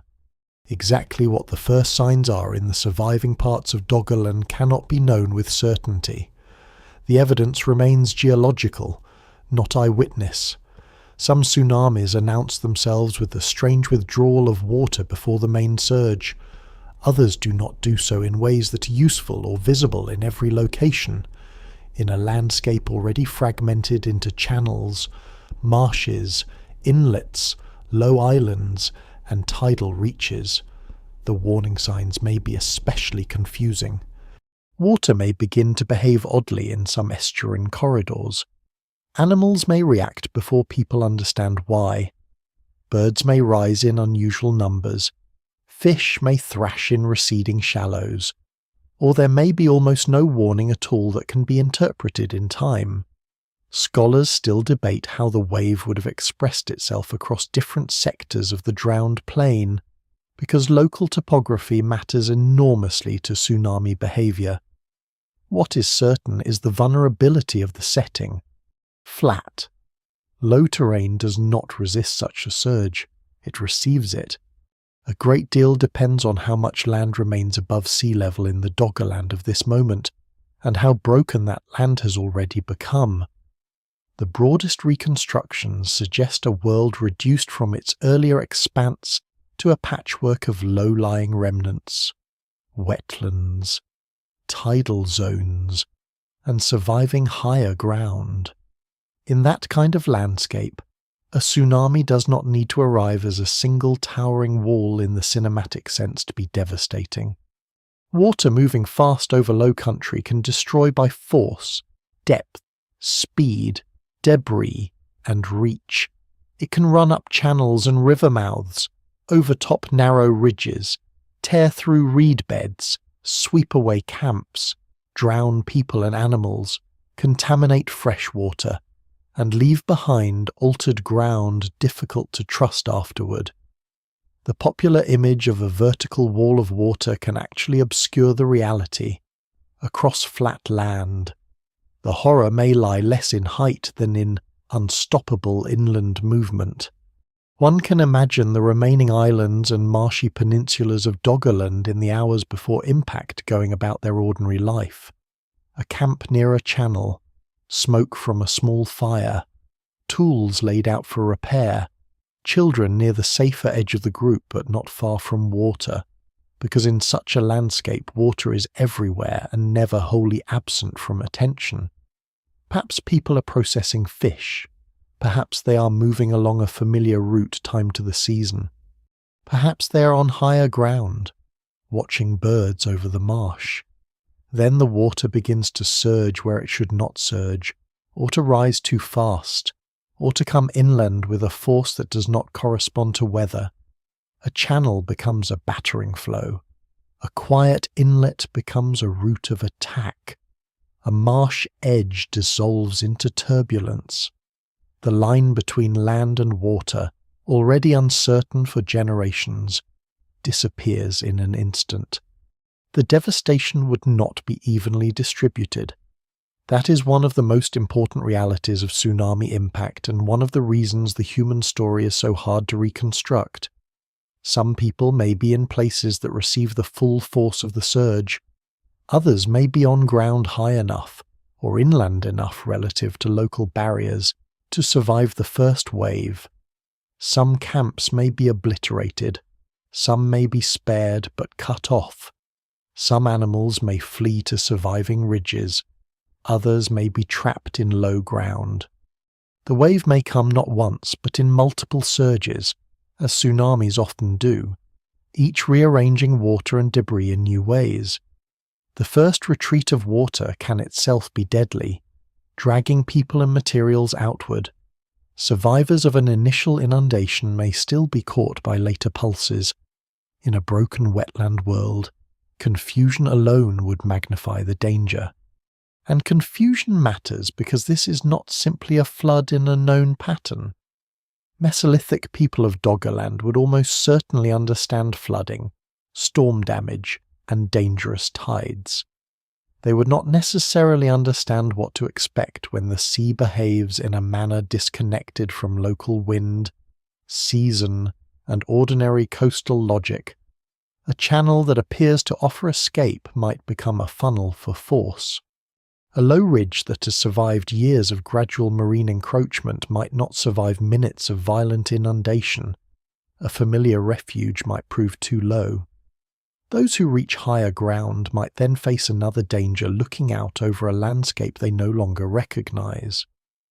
What survives in the record suggests the physical destruction must have been significant in low-lying zones, but the psychological destruction would also have been profound. A place already difficult to trust becomes terrifyingly unstable. The interaction between the tsunami and the pre-existing state of Doggerland is crucial. If the land had still been a broad elevated plain, the damage would likely have been serious but more limited in reach. If it had already been fully drowned, there would have been no human lowland world left to strike. Instead, the wave meets the landscape at the worst possible time, when habitable ground still exists, but much of it lies perilously close to sea level and is threaded by waterways. No single explanation fully accounts for the fate of Doggerland without this convergence. Gradual sea level rise weakens the land. Fragmentation narrows its refuges. Then a massive marine inundation arrives. That sequence is what turns long decline into catastrophe. The physical effects likely include erosion of already unstable shorelines, breaching of narrow barriers, salinization of freshwater zones, redeposition of sediments across terrestrial surfaces, and perhaps the permanent loss of some remnant islands or peninsulas that had remained viable until then. In other areas, the land may not vanish immediately but may become less usable afterward. A place can survive a wave physically and still fail as habitat if its freshwater is spoiled, its vegetation altered, its protective barriers lowered, or its access routes destroyed. This distinction matters because the question is not only how much land disappears that day, but how much of what remains becomes practically uninhabitable in the months and years after. The evidence cannot answer that in exact local detail, yet it strongly supports the idea that the tsunami accelerates and deepens a transition already underway. There is also the matter of memory. A slow retreat of coast can be normalized. A catastrophic inundation is harder to absorb. Communities that survive such a wave may not simply rebuild where they stood before. Even if some ground remains, fear, grief, and altered expectations become part of geography. After disaster, dangerous places are not judged only by their present condition, but by what they have shown themselves capable of. A low ridge that once felt secure may now feel exposed forever. A channel that once guided movement may now mark death. The human meaning of the land changes. This is one of the reasons a tsunami can matter historically beyond the direct death toll. It can sever habits of return. For those caught in the lowlands, survival would depend on moments, reaching higher ground quickly enough, recognizing that the sea is not behaving normally, letting go of property or prey or tools without hesitation, climbing where there is little to climb, clinging to floating debris, enduring cold water, impact and exhaustion, protecting children, losing sight of others, finding them again, or not. Prehistoric archaeology almost never preserves these intimate catastrophes, and so they can be easy to omit in favour of larger maps and models. But the disappearance of Doggerland is not only a story of coastlines, it is also a story of bodies in water, of shock, of human skill overwhelmed by an event outside experience. At the same time, not every consequence is immediate death. Some groups may escape with substantial losses and then confront a different kind of disaster in the aftermath. Freshwater pools may be contaminated, game patterns may alter, stored food, tools, shelters, and boats or rafts, if used locally, may be destroyed or displaced. Familiar seasonal grounds may now be coated in marine sediment or physically reworked. Navigation through remaining channels may become harder, not easier. The surviving land may be too little, too exposed, or too psychologically charged to justify continued use at earlier levels. In this sense, the tsunami is both event and threshold. It does not need to erase every remaining fragment in a single hour to change the future decisively. Modern modelling and geological evidence allow only cautious reconstructions, And caution matters here. It would be irresponsible to claim that one wave instantly wipes every person from Doggerland or physically creates Britain as an island in a single day. The evidence does not support that kind of simplified drama. Scholars still debate the extent of permanent inundation and the relative role of the tsunami compared with ongoing sea level rise, but no responsible reading of the evidence reduces Storegga to a minor episode either.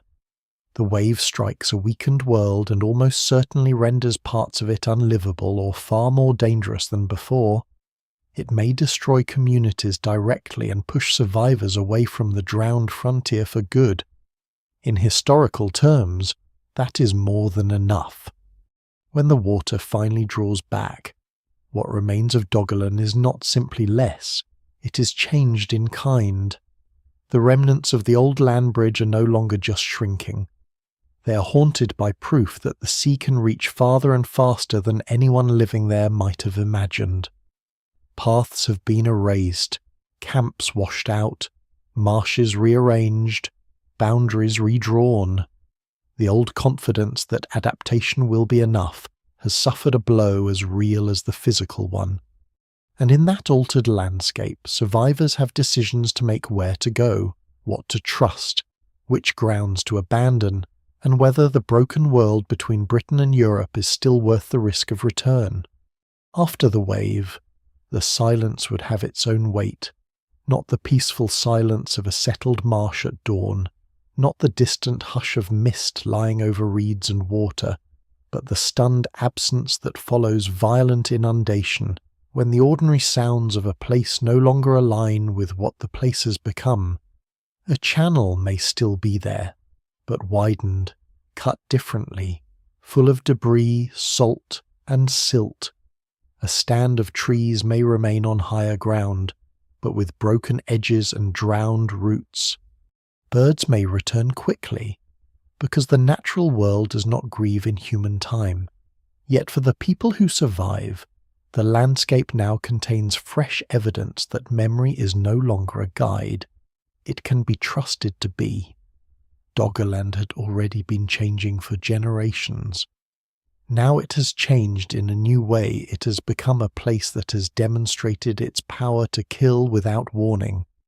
It is here that the history becomes most human and most difficult to recover. Geological events leave deposits. Human loss often leaves very little, especially in wetland and marine environments. No cemetery of the drowned waits under the North Sea in a form easily found. No written account tells how many were taken, who escaped, or what words were used afterward to explain the disaster. The evidence remains incomplete in the deepest possible sense. Yet absence of direct testimony is not absence of consequence. A low-lying world populated by hunter-gatherer communities would not absorb such an inundation as a minor interruption.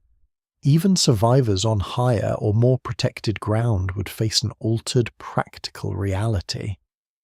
The question is no longer simply what the wave destroyed in the moment. It is what kind of life remains possible afterward.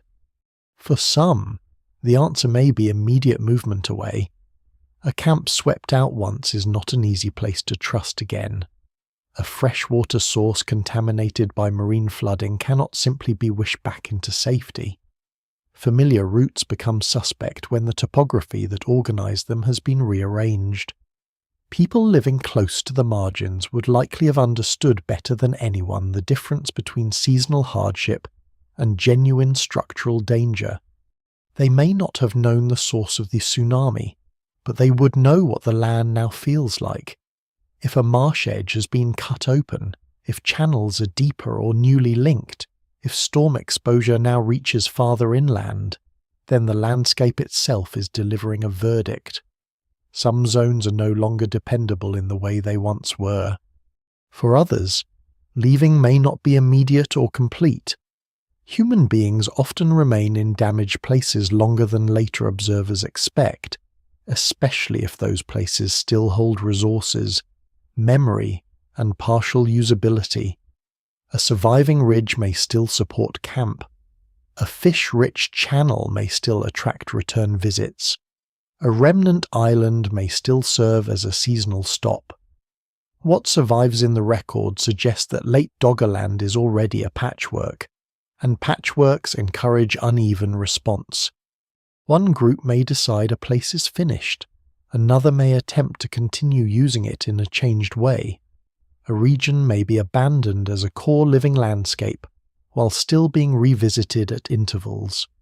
Scholars still debate how complete and how rapid post-tsunami abandonment would have been, and no single explanation fully accounts for every human decision across such a broad, drowned terrain.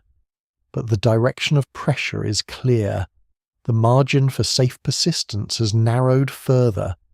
The survivors, if one may call them that without pretending to know their number, would not only have to deal with loss of place, they would also have to absorb loss of people, knowledge, and continuity. In mobile foraging societies, skill and memory are distributed through community. One person knows a route exceptionally well. Another knows where certain stone sources can be found. Another reads animal movement. Another remembers seasonal timing in a difficult estuary. Another keeps the practical memory of kinship ties, meeting places, favoured grounds, shared hazards. A sudden disaster does not merely remove bodies. It can remove parts of the mental map by which a landscape is navigated. In a changing world, that is a severe wound. A younger generation may inherit not just diminished territory, but diminished guidance for using what remains. There is also the problem of interpretation. A slow sea level rise can be folded into routine adaptation because it behaves with at least some regularity. A tsunami resists easy interpretation. It is a rupture without obvious local cause. Communities that had already seen marsh expand and coastlines retreat now experience something of a different order. Did the sea become dangerous in a new way, or has it merely shown what it was always capable of? Is the affected land cursed, unstable, no longer worth the risk?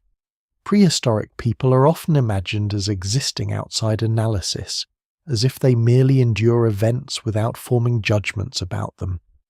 In reality, survival depends on judgment. Even without written concepts of geology, people can and do recognize that certain grounds are no longer acceptable. The meaning of place can change as fast as the physical damage itself. One lesser known but important point is that catastrophe can increase mobility not only through displacement, but through the breakdown of confidence in local predictability. A landscape like Doggerland had long rewarded intimate local knowledge. After the tsunami, some of that knowledge may still be valid, but its authority is shaken. Places once known as safe have failed. Water has entered where it should not have entered. That tends to favour retreat toward more stable margins, places with greater elevation, more secure freshwater, and less exposure to marine surprises. In the context of northwestern Europe, this could mean a stronger pull toward the surviving higher grounds of what will become Britain, the continental mainland, or other more dependable zones at the edges of the drowned basin. Not all movement need be dramatic to be historically important. A gradual refusal to reoccupy certain lowlands can be enough to end a world. The silence left by vanished people is especially hard to detect in prehistory because archaeologists are usually forced to infer absence indirectly. A decline in visible occupation does not always mean immediate depopulation. It may reflect preservation bias, drowned evidence, or changed behaviour. This is especially true in submerged landscapes where the archive is broken. For Doggerland, that caution is unavoidable.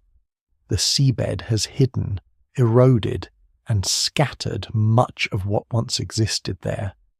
Yet even with that caution, the convergence of environmental decline and a major tsunami makes sustained intensive use of the lowest remnants increasingly hard to imagine. The evidence cannot tell us precisely who left first, who lingered longest, or whether certain surviving areas remained meaningful for generations after the disaster. It can tell us that the world those people knew had become far more dangerous and fragmented than before. This is where the story begins to shift from immediate survival to long consequence. Suppose a group survives the tsunami on higher ground. What then?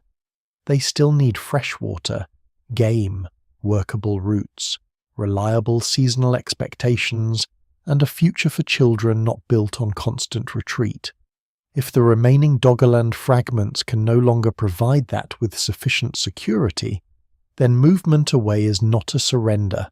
It is a rational recalibration. The old lowland world may remain in memory, but memory does not make a marsh less saline or a coast less exposed. Some of the most consequential human departures in history are not dramatic flights, but slow decisions not to return when the season turns again. And yet memory would matter. Even if no oral tradition can be securely traced back to this event in a direct line, memory at the scale of families and generations would almost certainly preserve the disaster for a time. The place where the sea came too far, the ground that could not be trusted, the lost camp, the kin who did not return, the strange day when water moved like a living thing. Such memory may not survive 8,000 years in a recoverable form, but it would have shaped behavior in the years and decades that followed. It may have made certain routes taboo, certain margins suspect, certain surviving islands places of caution rather than familiarity. The historical force of catastrophe often lies not just in what it destroys physically, but in what it teaches communities never to risk again. The animal world, too, would have responded. Some species would return quickly to altered wetlands, others would shift with changing salinity and vegetation. Human hunters adapting after the tsunami would not merely face damaged campsites. They would face a reorganization of prey and habitat. A fish-rich channel might remain rich, but harder to access or more dangerous to use. Grazing routes may be displaced if lowland pastures were inundated or converted to more saline conditions. Waterfowl may still gather in abundance while the surrounding ground becomes less suitable for repeated human occupation. In that sense, the post-wave world may still look alive to the eye while being functionally worse for people. That mismatch between ecological vitality and human insecurity is one reason damaged wetland worlds can be so deceptive. No single scene can stand for all survivors, because there were surely many different outcomes.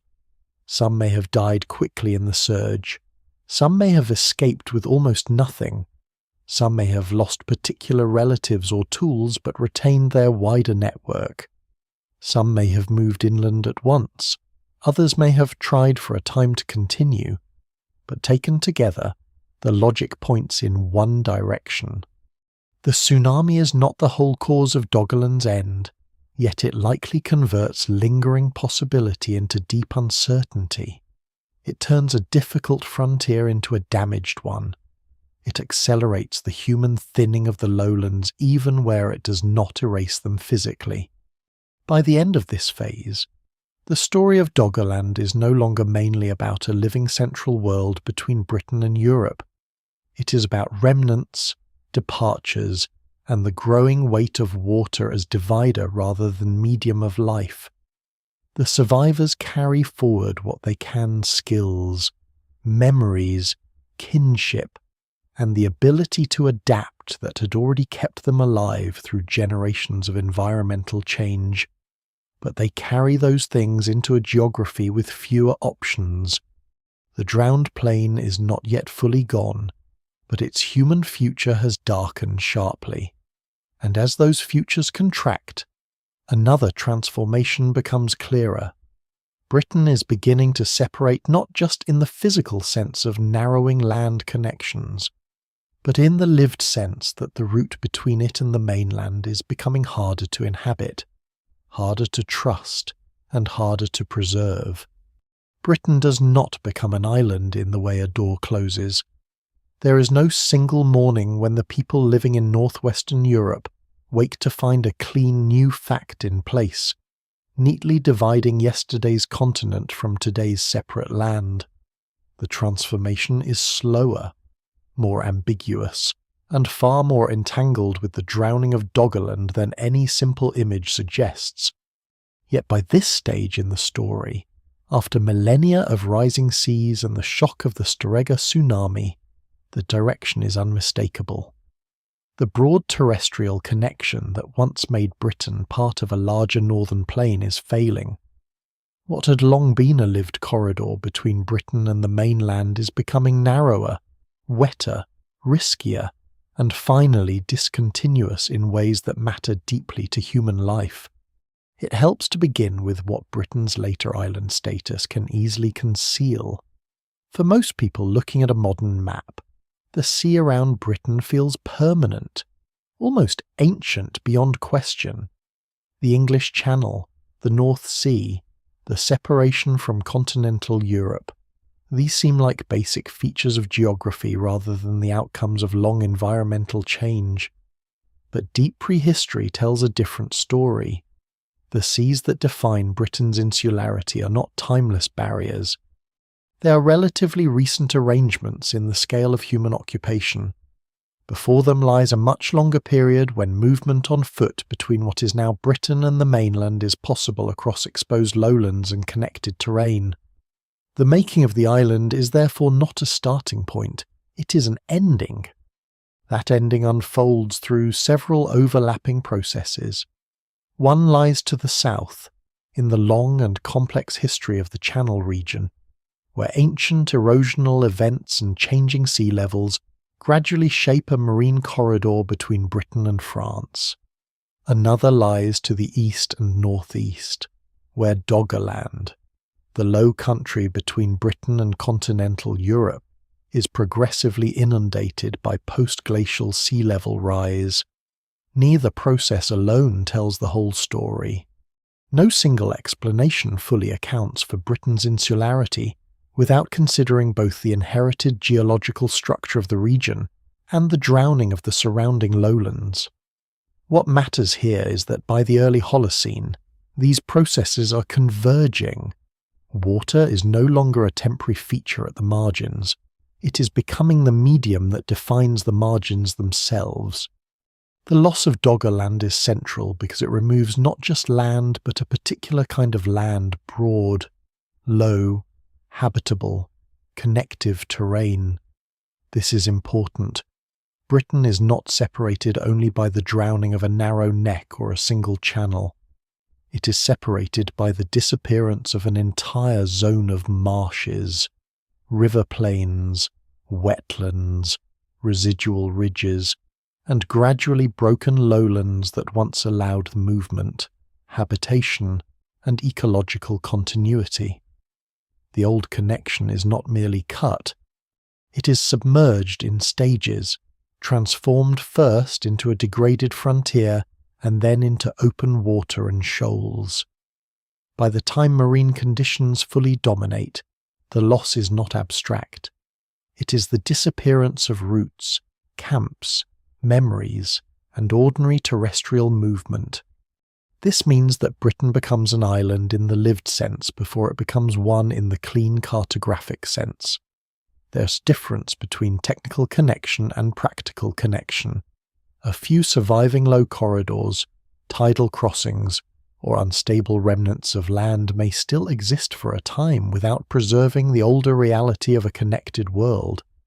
Once routes become unreliable, risky, or seasonally inaccessible, the social and ecological consequences of separation begin before geography delivers its final decisive form.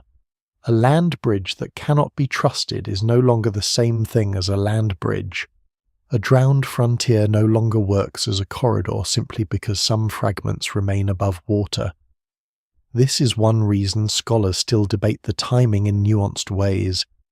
The evidence may not always yield a single date for when Britain became an island, because the answer depends partly on whether one means physically, practically, or culturally.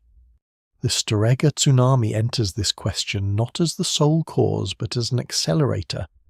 By striking a low, fragmented, already vulnerable Doggerland, it likely renders some remaining areas less habitable or less attractive for continued human use. It may breach barriers, alter freshwater systems, erode surviving ridges, and deepen the sense that certain lowlands are no longer safe to rely on. Even where it does not permanently submerge land at once, it can change the human meaning of the terrain.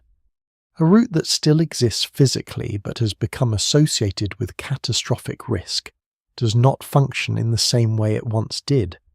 In that sense, the tsunami helps convert a gradual separation into a decisive one. It does not create the sea from nothing. It helps make the old world between lands effectively unrecoverable. There is a subtle but important point here about geography and history. Islands are not only defined by water, they are defined by the difficulty of predictable overland movement. Britain's separation emerges as that difficulty crosses a threshold.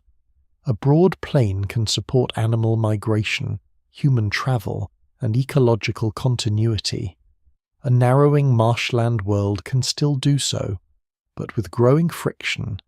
An inundated basin broken by tidal channels and dangerous lowlands does so only unevenly. Open water then hardens the difference. Once Britain is separated by marine barriers substantial enough to prevent routine terrestrial movement, every future story that unfolds there does so under altered conditions. The island is not simply made by water. It is made by the disappearance of easy return. The consequences of this are larger than the map alone suggests. When Britain is part of an interconnected lowland world, movement of people, animals, and ideas can occur across a broad front. When that front drowns, the terms of contact change. This does not mean immediate total isolation. Human beings remain capable of crossing water, especially in later periods with improved seafaring, and cultural links across the sea never vanish entirely. But the baseline has shifted. The ordinary terrestrial continuity of the earlier world is gone. What had once required walking and local knowledge now requires something more deliberate, more risky, more technological, and more contingent on weather and craft. That is a profound threshold, even if it is crossed gradually. For the Mesolithic communities living through it, the transition would not be experienced as the birth of Britain in any national or symbolic sense. That belongs to much later history. Instead, it would be experienced in practical terms, certain grounds no longer reached, certain kin or encounter zones harder to access, certain migratory patterns altered, certain seasonal circuits broken. Communities on the future British side of the divide would increasingly orient themselves within a land whose eastern extent is no longer open in the old way. Those on the continental side would see the same change from the opposite direction. The sea is no longer merely part of the edge of the world.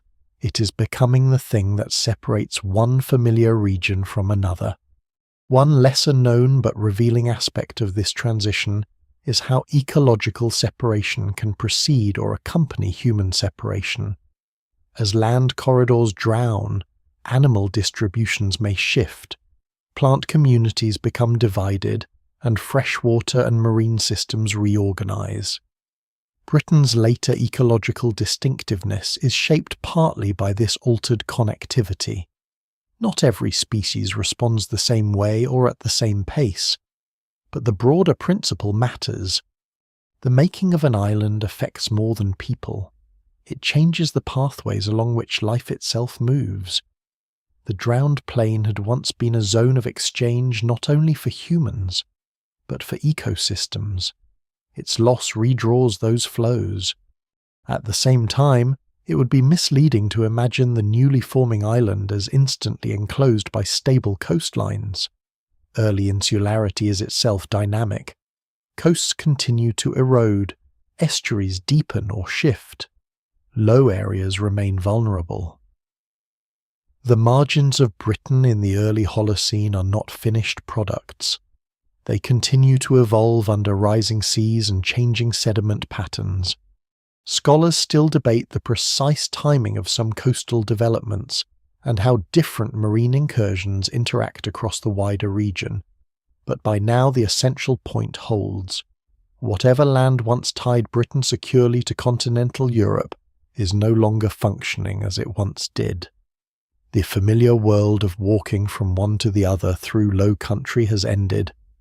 There is something almost paradoxical in this. Britain becomes more distinct geographically at the same moment that much of the land that once connected it to Europe is disappearing from human memory altogether. The making of the island and the forgetting of Doggerland are part of the same process. Once the lowlands are drowned, later generations inherit the sea as fact and no longer see what it replaced. The root is gone, so the memory of root becomes harder to sustain. The modern map, once established, hides its own history. It presents separation as natural rather than contingent. Yet beneath the North Sea lies the evidence that this separation had to be made, and that was made through loss.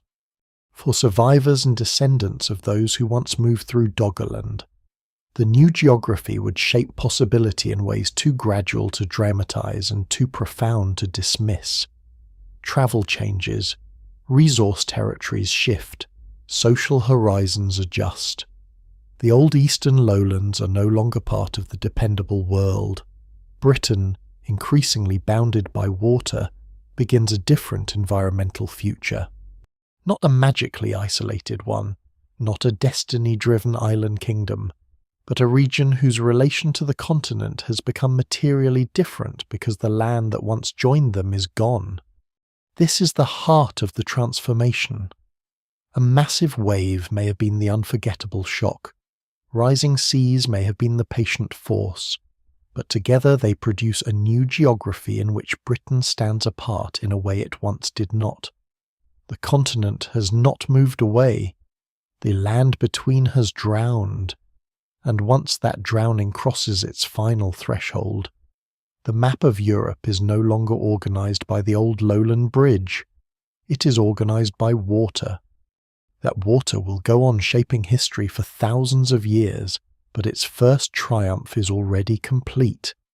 The lost continent between Britain and Europe is no longer a country of movement. It is becoming seabed.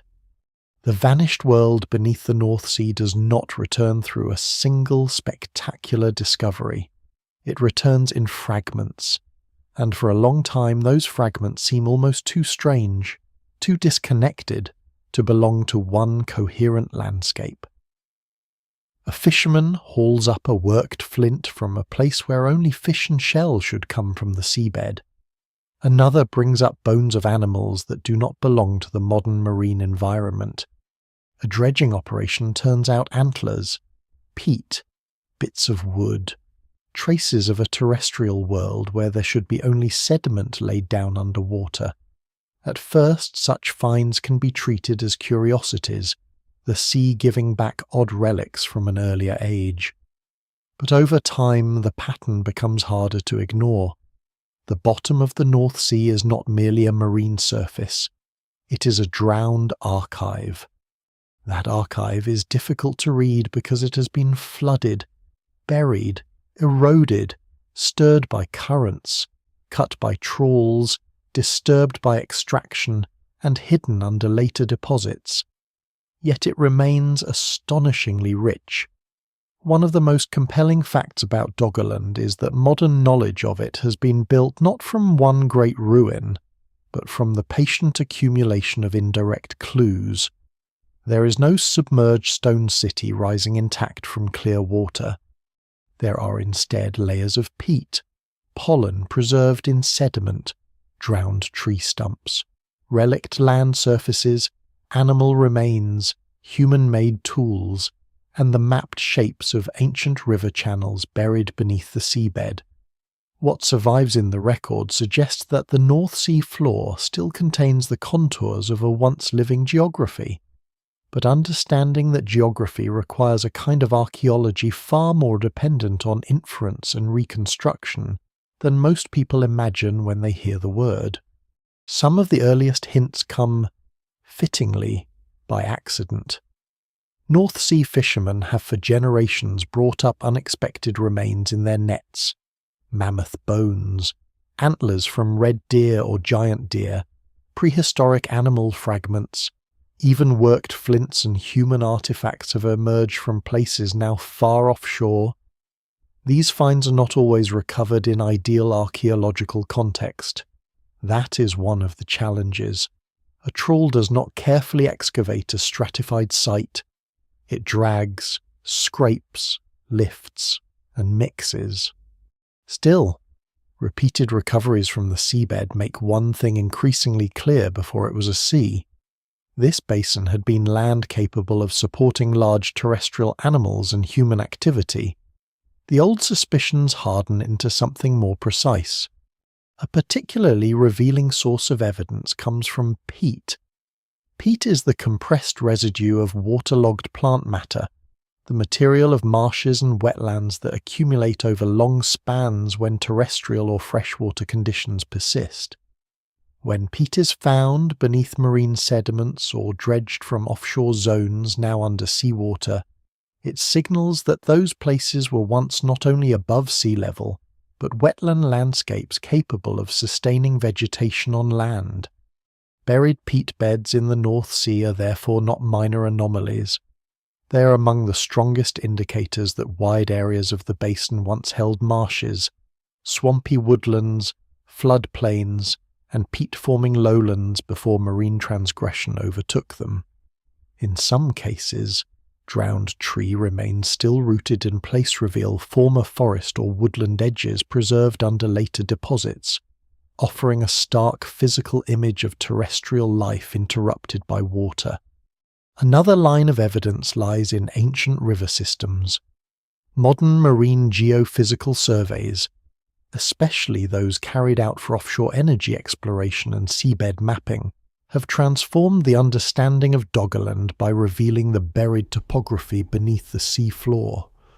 Seismic data can show old channels incised into sediments, branching networks that behave like river valleys, because that is exactly what they were.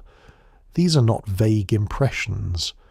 In many mapped areas, the geometry of the landscape is unmistakably terrestrial channels, floodplains, basins, ridges, and former drainage routes that once organized the movement of fresh water across the exposed lowlands. The irony is hard to miss.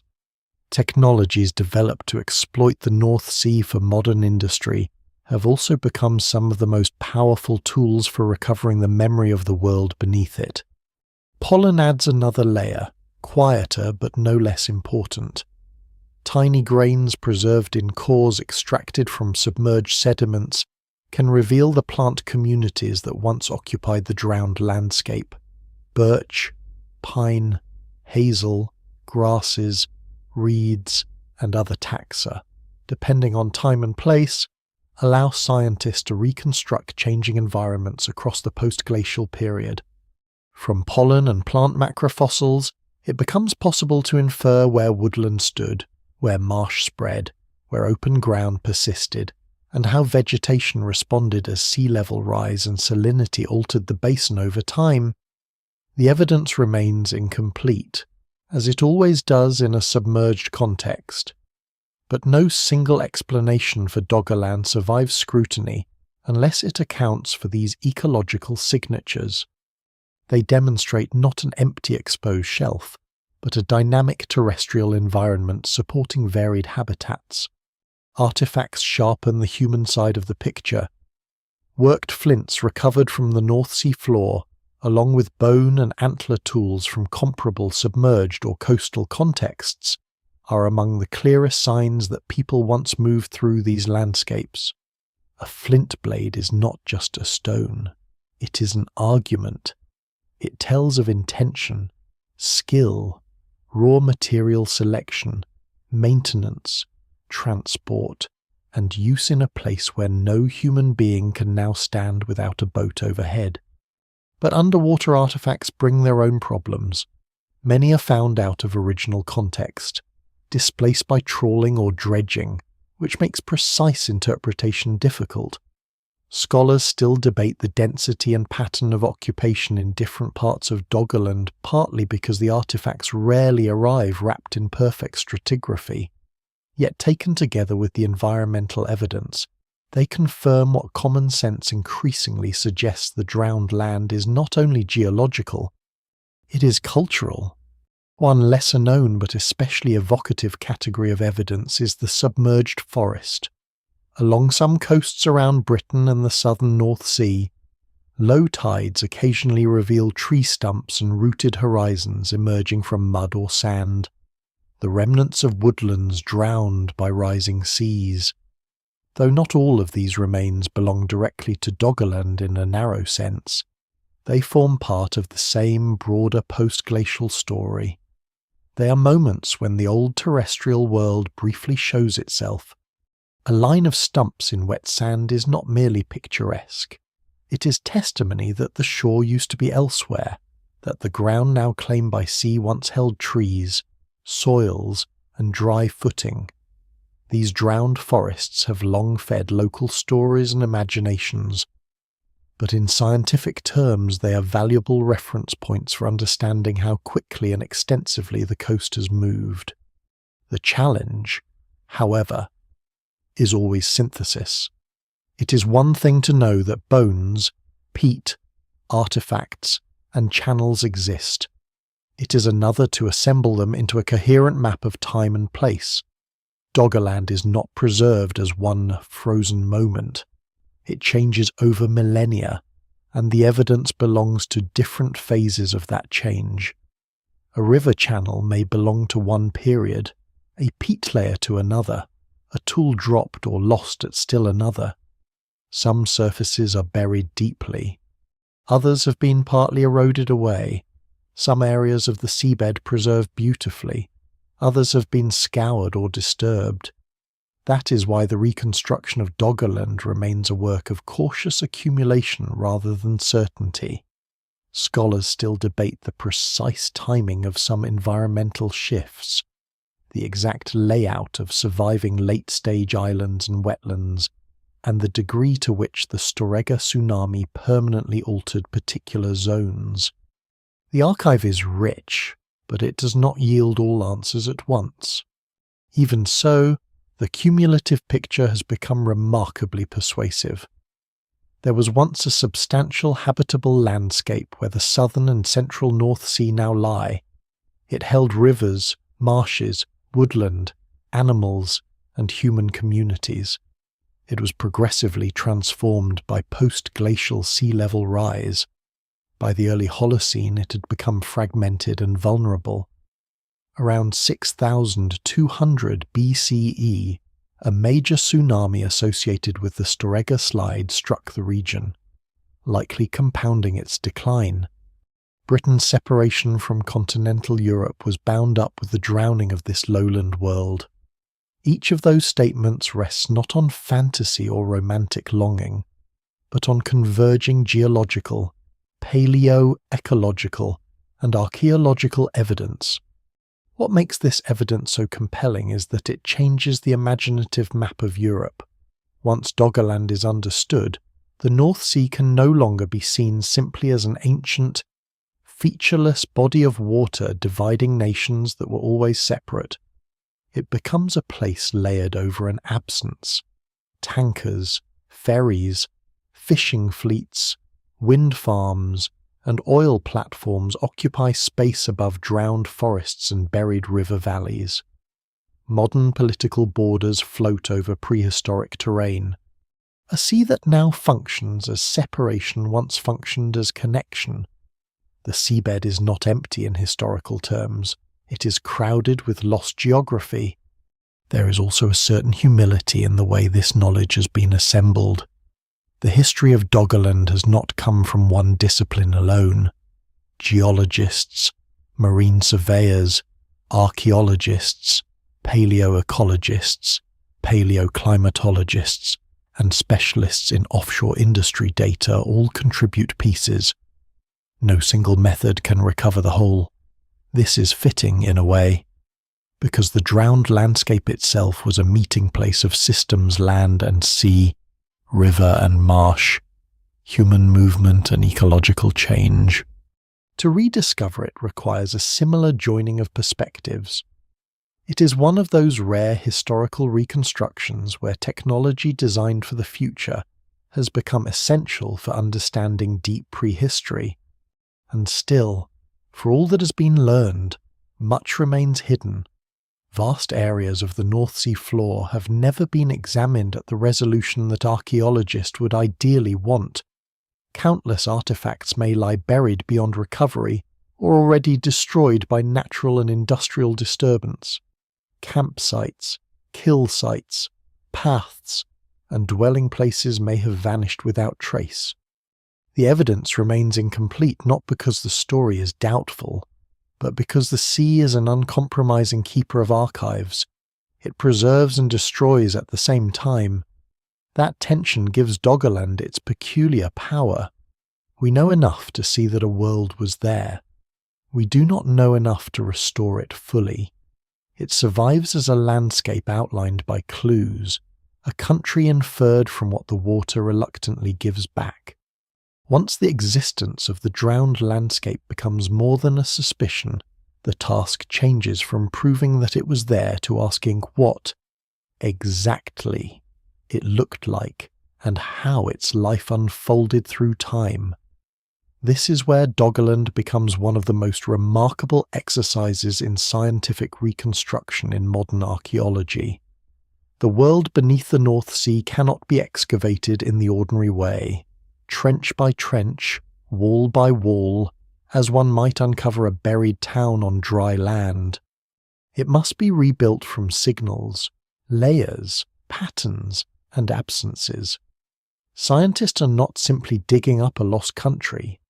They're learning to see one through water, sediment, and the instruments of an industrial age. The process begins, often, with the seafloor as geometry, high-resolution seismic survey data, originally collected for offshore oil, gas, aggregate extraction, and infrastructure projects, reveals buried channels, surfaces, and sediment bodies beneath the modern seabed. To a trained eye, these are not abstract lines. They are the outlines of old rivers, valleys, basins, and floodplains, the skeletal frame of a terrestrial world. Some former channels can be followed for long distances. They branch and merge in ways that only flowing freshwater once shaped them. In places, paleotopographic models allow researchers to estimate where higher ridges stood, where wetlands may have pooled, where lakes or marshy depressions likely formed, and which areas remained dry longest as the sea advanced. The modern North Sea, in this sense, begins to split into two maps at once, the surface map of present water and the buried map of former land. That alone is extraordinary, but geometry is only the start. A landscape is not merely relief, it is vegetation, moisture, salinity, seasonality, and ecological change. To recover that dimension, researchers turn to sediment cores extracted from offshore deposits. These long cylinders of mud, sand, peat, and shell are archives layered in time. In them are pollen grains, diatoms, plant fragments, geochemical signatures, microfossils, and shifts in sediment composition that together tell the story of changing environments. A core may show freshwater conditions giving way to brackish influence, then to fully marine deposition. It may reveal peat accumulation, signalling marsh or swamp, followed by inundation. Pollen assemblages may show birch and pine in one phase, hazel or mixed woodland in another, reeds and wetland plants where open water or marsh later expands. What survives in the record suggests that Doggerland is not reconstructed from speculation layered over a blank seabed, but from a careful combination of topography and ecology that increasingly behaves like a real remembered place. Chronology, however, is one of the hardest parts. Knowing that a buried surface was once land is not enough. Scientists need to know when it was land, how long it remained habitable, and how rapidly conditions changed. Radiocarbon dating of peat, wood, shell, and organic material helps anchor parts of that sequence. So do regional sea level curves, stratigraphic relationships, and comparison with better preserved onshore records. Yet the dating is never perfectly clean. Marine reservoir effect can complicate shell dates. Reworked organic material can be misleading. Sediments may have been disturbed after deposition. The evidence remains incomplete, and scholars still debate some of the finer timing of local environmental thresholds. But broad patterns emerge with considerable confidence. The exposed lowlands of the North Sea basin become rich post-glacial habitats, then increasingly wet and fragmented under rising seas, and in their later phases are vulnerable enough for the Storega tsunami to matter profoundly. One of the most impressive developments in this field is the move from isolated finds to landscape-scale modelling.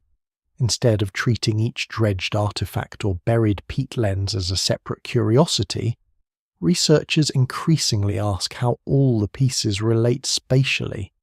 Where would humans have been most likely to camp? Which routes between higher grounds remain viable longest? Where would fresh water persist after marine influence increases? Which ecotones would attract game? Which ridges might have served as refuges in late Doggerland? These are not romantic questions. They are predictive ones. They allow archaeologists to identify which areas of the seabed are most likely to preserve evidence of human activity, and which parts of the drowned terrain were most significant in practical life. There is dry understatement in this method that makes it all the more powerful. Scientists are, in effect, trying to think like people who lived 8,000 years ago, but they are doing so through hydrology, vegetation models, bathymetry, sedimentology, and GIS-based reconstruction rather than through myth or intuition alone. If a Mesolithic community needs reliable freshwater, shelter from exposure, good access to wetland resources, and routes toward other territories, then certain parts of reconstructed Doggerland become more probable places of repeated use than others. The drowned world stops being a blank lowland and becomes differentiated attractive zones, risky zones, seasonal zones, marginal zones, and corridors. This is how a lost continent begins to regain something like internal texture. Ancient DNA is starting to add still another layer, though it must be handled carefully. Environmental DNA recovered from sediments, where preservation allows, can sometimes hint at past species presence, even in the absence of obvious visible remains. Genetic studies of human populations around Mesolithic Europe also help frame the broader movement and relatedness of communities who may once have occupied Doggerland. Even if no direct Doggerland genome can simply be pulled from the seabed at will, scholars still debate the limits of what such evidence can tell us, and no single explanation fully accounts for human use of the drowned lowlands from genetics alone. But the field is moving toward a more integrated picture in which climate, environment, archaeology, and population history speak to one another more directly than before. There is also a crucial role for taphonomy, the study of how things are preserved or destroyed. Without it, Doggerland can easily be misread. A place that yields few artifacts may not have been unimportant. It may simply have been eroded, buried too deeply, or disturbed by marine processes. A concentration of finds may reflect industrial dredging patterns as much as original human activity. Offshore archaeology is full of such interpretive traps. That's why the reconstruction of Doggerland demands caution, as well as imagination. The seabed is not a passive museum floor. It is an active environment where preservation is uneven, and where the pathways by which evidence reaches scientists are often accidental. The result is a landscape known through a biased archive, and the bias must always be kept in view. Even with those limitations, some discoveries have extraordinary evocative power. A worked flint brought up from offshore sediment is a moment of direct contact with a hand that once chose the stone, struck it, shaped it, carried it, and used it on land now drowned. A rooted tree stump preserved under tidal mud is a reminder that woodland once stood where waves now move. An ancient river channel mapped under the seabed is a ghost route that once guided animals and people across open ground. Science does not need to romanticize these things. Their reality is enough. The lost world of Doggerland is persuasive precisely because it emerges through ordinary evidence handled patiently and repeatedly until the pattern becomes undeniable. This scientific rebuilding of the landscape also changes the way prehistory itself is imagined. Traditional archaeology has often favoured places where stone architecture, burials, or durable monuments survive. Wetlands, coasts, and submerged shelves seemed comparatively marginal, in part because they were so hard to access. Doggerland turns that assumption upside down. It suggests that some of the most important theatres of early Holocene life in northwestern Europe may now be underwater, and that a great deal of human history has been hidden, not because it was unimportant, but because later environmental change removed it from view. The absence of monumental remains does not mean absence of significance. A foraging world of marshes, forests, and migrating herds may leave fewer walls behind than a later farming society, but it can still be central to the making of a continent. There is an almost philosophical implication to this. The modern coastline teaches people where history should be looked for. Doggerland teaches that coastlines are temporary teachers. The places that matter in one age may become invisible in another. A fisherman working above the Dogger Bank is moving across a prehistoric interior. An offshore wind farm may stand above old river valleys. The seabed itself becomes a reminder that memory is partly geographic, and when geography changes enough, entire chapters of the human story can disappear from common sight without ever ceasing to have happened. That is why the effort to rebuild Doggerland is more than an academic exercise.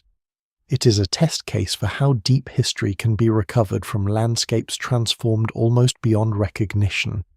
It shows what can be done when marine geophysics, paleoecology, archaeology, climatology, and careful modelling are brought together with enough patience.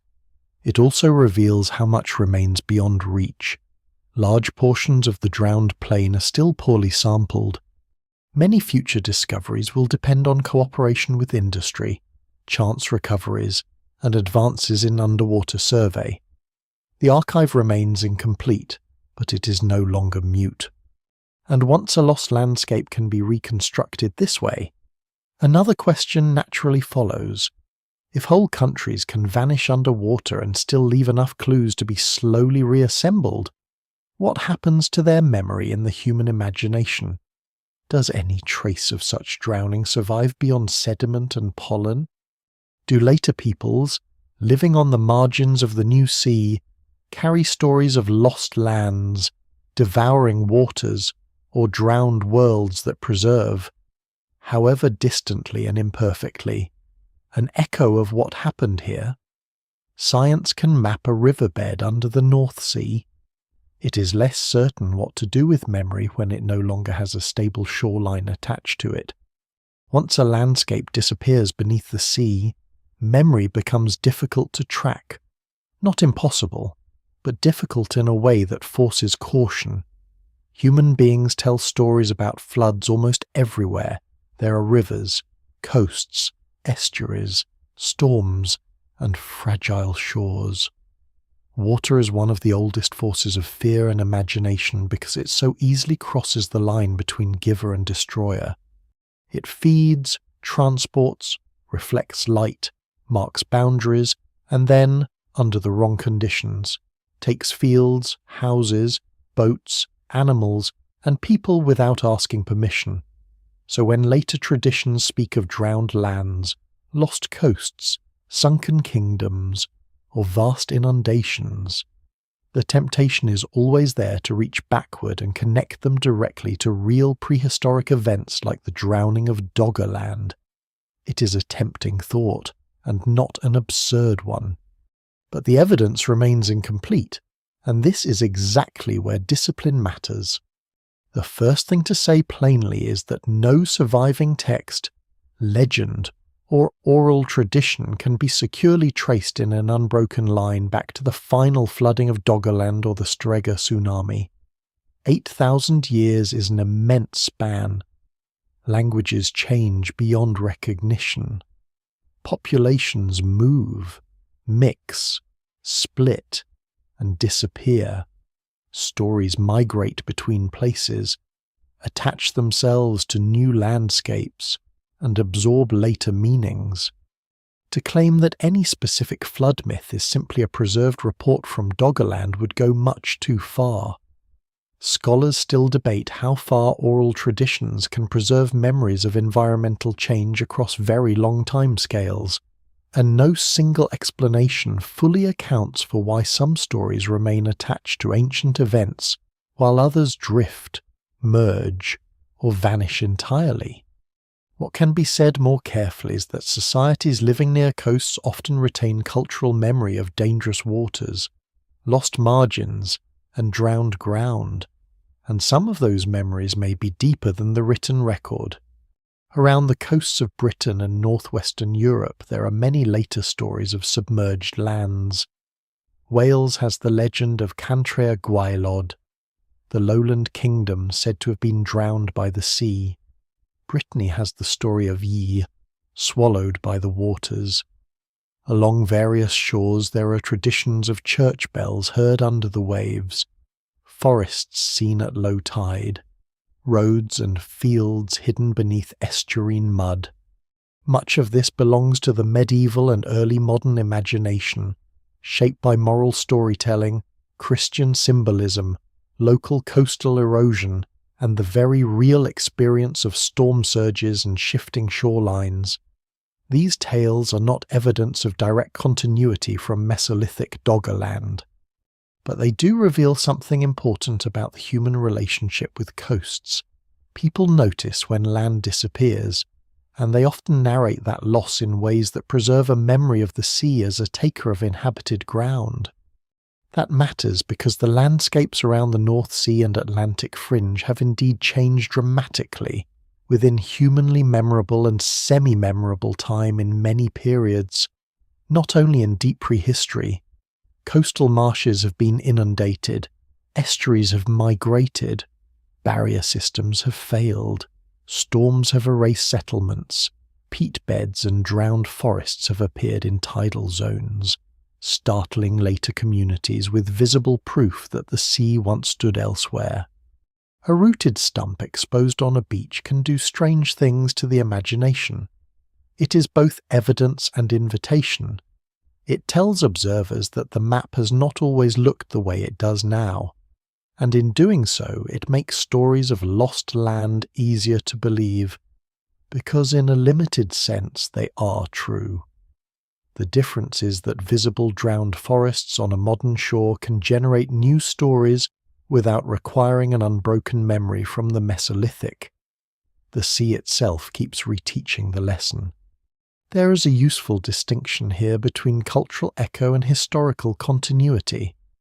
Historical continuity would mean a specific story preserved across thousands of years, with enough fidelity to trace it back to an event like the Strega tsunami. That standard is extraordinarily hard to meet and, for Doggerland, currently unmet. cultural echo is something softer. It refers to the possibility that repeated experiences of coastal loss, layered across generations, create a durable imaginative pattern. Lowlands are vulnerable. The sea can claim what seemed secure, and drowned places retain emotional power. In that broader sense, later flood legends may not remember Doggerland as a place name or precise geography, but they may belong to the same long human habit of turning environmental instability into narrative. They are not eyewitness records. They are part of the mental world that coastlines tend to generate. There are, in other parts of the world, examples suggesting that oral traditions can preserve surprisingly old environmental memories. Some researchers working with indigenous traditions in Australia, for instance, have argued that certain stories may reflect ancient shoreline changes dating back several thousand years, though such interpretations are always carefully debated. These cases do not prove anything direct about Doggerland, but they serve as a reminder that human memory is not always as shallow as written history once assumed. Under the right social and cultural conditions, important landscape changes can persist in story far longer than modern assumptions might expect. Even so, the leap from that general possibility to a specific claim about North Sea flood myths must be resisted unless the evidence becomes much stronger. What survives in the European record instead is a combination of local legend, classical and medieval writing about floods, and the persistent fascination of drowned terrain itself. Long after Doggerland is gone as lived geography, its broader region continues producing experiences that feed the same imaginative register. Marshlands are reclaimed and then lost again. Coasts are bitten by storm tides. Estuarine settlements face the sea's appetite. Fishermen bring up antlers and bones from the North Sea floor. Low tide reveals stumps where woodland should not be. In a culture shaped by such encounters, stories of the sea's appetite do not need to preserve one single prehistoric memory to remain meaningful. They can be renewed by evidence underfoot again and again. This is where Doggerland sits in a curious position between science and myth. It is more real than myth because geology, archaeology, and paleoecology demonstrate that the drowned landscape truly existed. Yet its disappearance into the sea, its incomplete recovery, and the emotional force of its loss make it almost irresistibly mythic in tone. People hear of it and imagine Atlantis in the North Sea, a hidden kingdom erased in one apocalyptic day. That is precisely the simplification that has to be resisted. Doggerland is more interesting than Atlantis because it does not require fantasy. Its reality is gradual, layered, fragmentary, and therefore much closer to how human worlds are usually lost.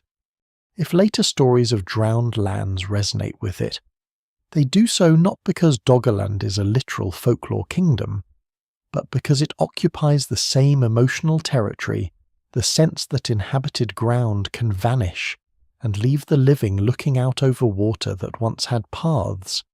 One lesser-known detail in this discussion is the role of sound and visibility in shaping coastal stories.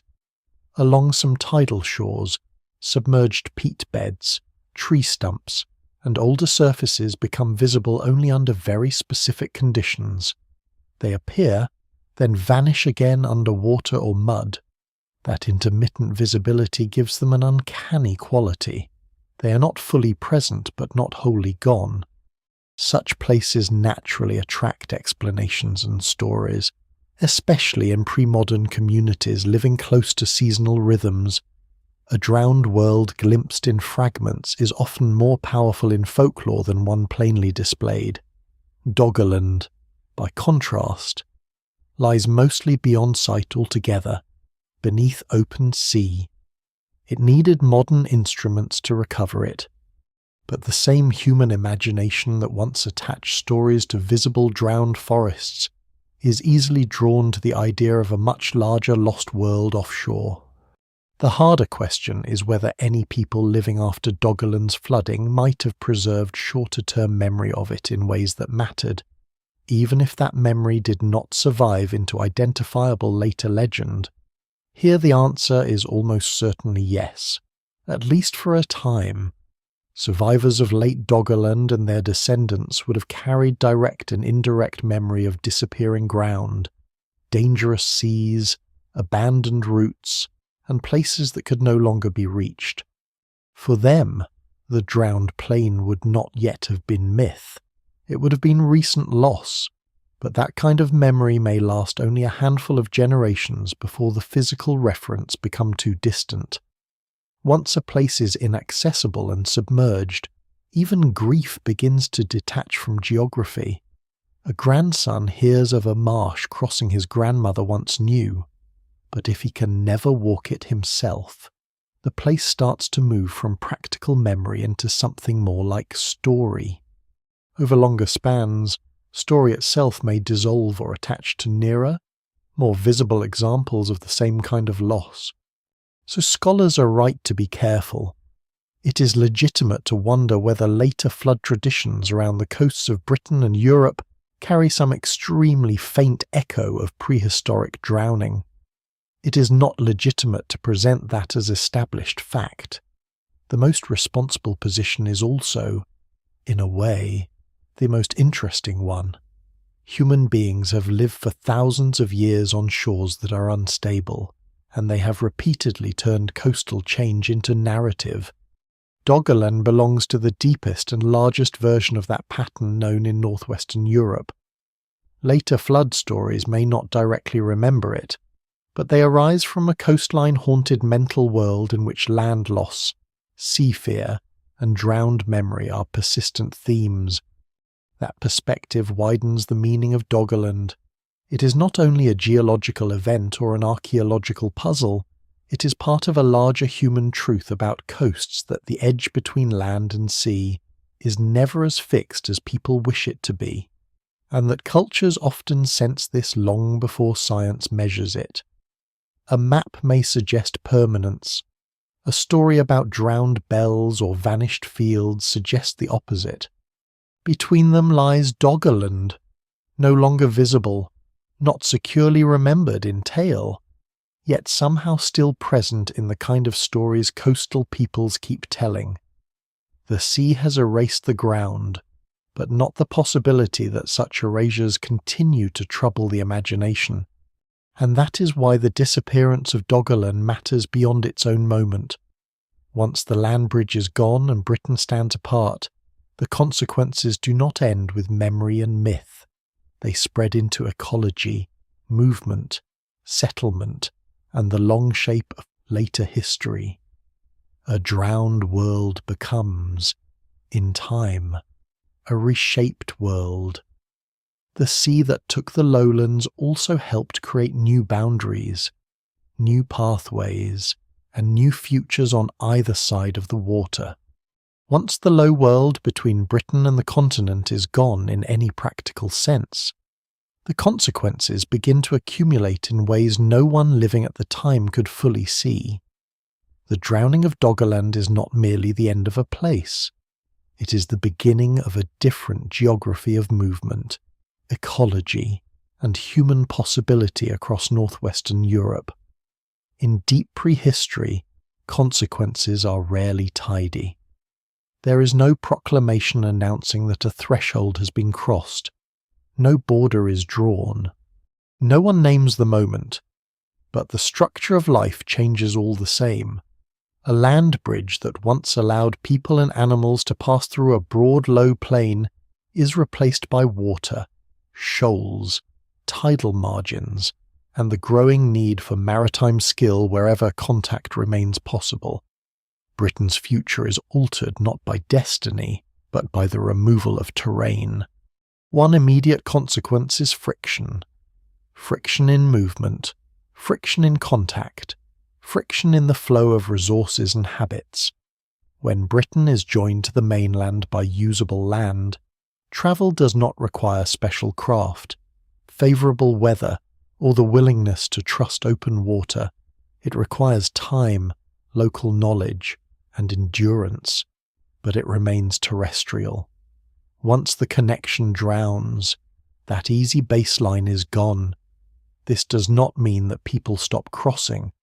Human beings are inventive, and coastal and riverine populations often develop watercraft and navigational habits well before any formal seafaring tradition enters later history. Yet there is a profound difference between crossing by necessity over land and crossing by choice over water. Water imposes thresholds. It favours some contacts and discourages others. It changes who meets whom, how often, and under what conditions. That altered pattern of contact matters because landscapes do not simply host societies. They shape the likelihood of encounter. A wide plain encourages diffuse, repeated movement.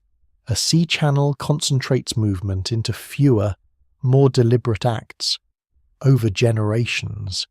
Such a change can affect social networks, exchange, marriage patterns, seasonal mobility, and the spread of technologies or habits. Scholars still debate the exact degree of Mesolithic connectivity across the newly separating regions, and no single explanation fully accounts for every local trajectory. But the broad principle is difficult to avoid. Once the terrestrial bridge disappears, interaction becomes more selective. Some links weaken, others persist through water routes, still others vanish entirely. The drowned land is replaced by a new logic of distance. Ecology shifts with it. The old lowlands of Doggerland had been a corridor not only for people, but for plants and animals. As they fragment and sink, that corridor narrows and then ends. Britain's ecosystems begin to develop under altered conditions of connection. Some species already present remain and adapt. Others may never cross once water becomes a significant barrier. Animal movement patterns change with the disappearance of lowland routes. Freshwater systems are cut back or reorganized. Estuarine and marine habitats expand over what had once been terrestrial mosaic. In the grand scale of biogeography, insularity begins to matter more. Britain does not become biologically sealed, but it becomes more constrained, more dependent on what had already arrived and on what can still cross the new marine margins. For human communities, this altered ecology folds into altered settlement. A world that once included the drowned lowlands now has fewer options. Productive wetland territories that had supported life between Britain and Europe are gone or drastically reduced. The surviving coasts and river systems on both sides become more important. Higher ground that had once overlooked the plain now becomes edge country, facing a sea where there had once been a route. Communities in what will become Britain are increasingly living on a land whose eastern and southeastern horizons have changed in meaning. The continent is no longer reached through a broad, shifting lowland. It lies beyond water. That changes orientation. Not immediately in a grand symbolic sense, but in the practical sense that matters first where one can go, where one expects others to come from, and what kind of effort contact requires. It is tempting to leap from here toward later history and speak as if Britain's whole future uniqueness begins the moment Doggerland drowns. That would be too neat. Islands do not generate destiny on their own. Cultural, political, and technological histories emerge through countless later developments. But geography does set terms. It changes the baseline conditions under which later choices are made. A Britain still joined to continental Europe by broad land would not be the same theatre for later human life as a Britain separated by sea. The difference does not determine everything, but it matters. By removing the lowland bridge, post-glacial flooding and catastrophe help create the environmental backdrop against which later Mesolithic, Neolithic, Bronze Age, and far later historical developments unfold. There is also a quieter consequence in the loss of Doggerland itself as resource space. The drowned lowlands are not empty margins. They had once offered wetland abundance, game corridors, fresh water systems, timber, and routes through a varied landscape. Their disappearance compresses human use into the lands that remain. That compression may not always be dramatic, but it changes the density and pattern of activity along surviving coasts and inland zones. Communities adapt, as they always do, but adaptation does not erase the fact of contraction. A whole category of place has been removed from the map. The New World is not just separated, it is smaller. One lesser known but revealing aspect of this transition is the way coastlines inherit memory of lost interiors. A coastal hill in eastern Britain that once overlooked marshes and low plains now overlooks sea. A river mouth that once fed into broader lowland drainage now opens to marine conditions. Places that were once central become marginal. Places that were once edges become fronts. This reversal can reshape the importance of certain locations over time. A ridge that had mattered mainly as part of an inland route now matters as a coastal promontory. A sheltered inlet may become more significant as water travel grows in importance. The drowning of Doggerland does not simply remove land, it redistributes meaning across the land that remains. The new marine geography may also encourage new skills. This point must be handled carefully, because the archaeological evidence for boats and watercraft in such early periods is often indirect and uneven. Yet it would be surprising if communities around the evolving coasts of northwestern Europe did not make practical and increasing use of water transport where necessary. Rivers, estuaries, and coasts had always mattered. As the sea replaces the lowland corridor, their importance grows. What had once been alternative routes become essential ones. Contact across water remains possible, but it is no longer casual in the same way. It depends more on craft, weather, and local maritime competence. In that sense, the drowning of Doggerland may have helped push parts of the region toward a more explicitly coastal and seaborne mode of connection. The legacy of the disaster also lies in perception. For generations after the final practical loss of the lowlands, survivors and descendants would have lived around a sea that was new in its dominance. They may not preserve a precise map of the drowned world, but they would inhabit coasts marked by retreat, changed estuaries, drowned forests, and places where older people remembered more land than the young had ever seen. The sea becomes not just a boundary, but a recent conqueror. Even when direct memory fades, the altered landscape remains. It teaches its own lesson. The ground at the edge is not fixed. What appears secure may not stay so. That lesson, in turn, becomes part of the deeper coastal mentality that later ages inherit again and again. From the perspective of environmental history, Doggerland's loss is one of the clearest reminders that whole inhabited worlds can disappear without leaving monuments large enough to dominate later memory. Stone cities ruin visibly. Wetland worlds sink and vanish. The consequence is not lesser importance but different visibility. The reshaping of northwestern Europe through post-glacial sea level rise and the Storegga tsunami may have affected human pathways as profoundly as many later political events, yet it leaves behind mostly buried rivers, peat beds, scattered tools, and altered coastlines. The continent remembers it physically long after human story grows thin, and still the consequences continue outward. Once Britain is more firmly separate, later waves of migration, farming expansion, exchange, and isolation all play out across water rather than broad lowland. The sea does not prevent history, it reframes it. Some movements become harder, some slower, some more selective. Others may become more coherent once maritime routes are established. But none of that restores the old world between. Doggerland is not replaced by a new inland path elsewhere. It is simply gone, and the human geography of the region reorganizes around that absence. This is what makes the drowning of the lost continent more than a local tragedy. It is a structural event in the making of Europe's northwest edge. A massive wave may have delivered the most dramatic blow, and rising seas the longest pressure, but together they leave behind a world in which separation has become the new normal. Britain begins to occupy a different place in relation to the mainland, ecologically and culturally as well as physically. The old connective plane sinks into prehistory, and the new maritime world takes its place. Yet even that is not the end of the story's meaning.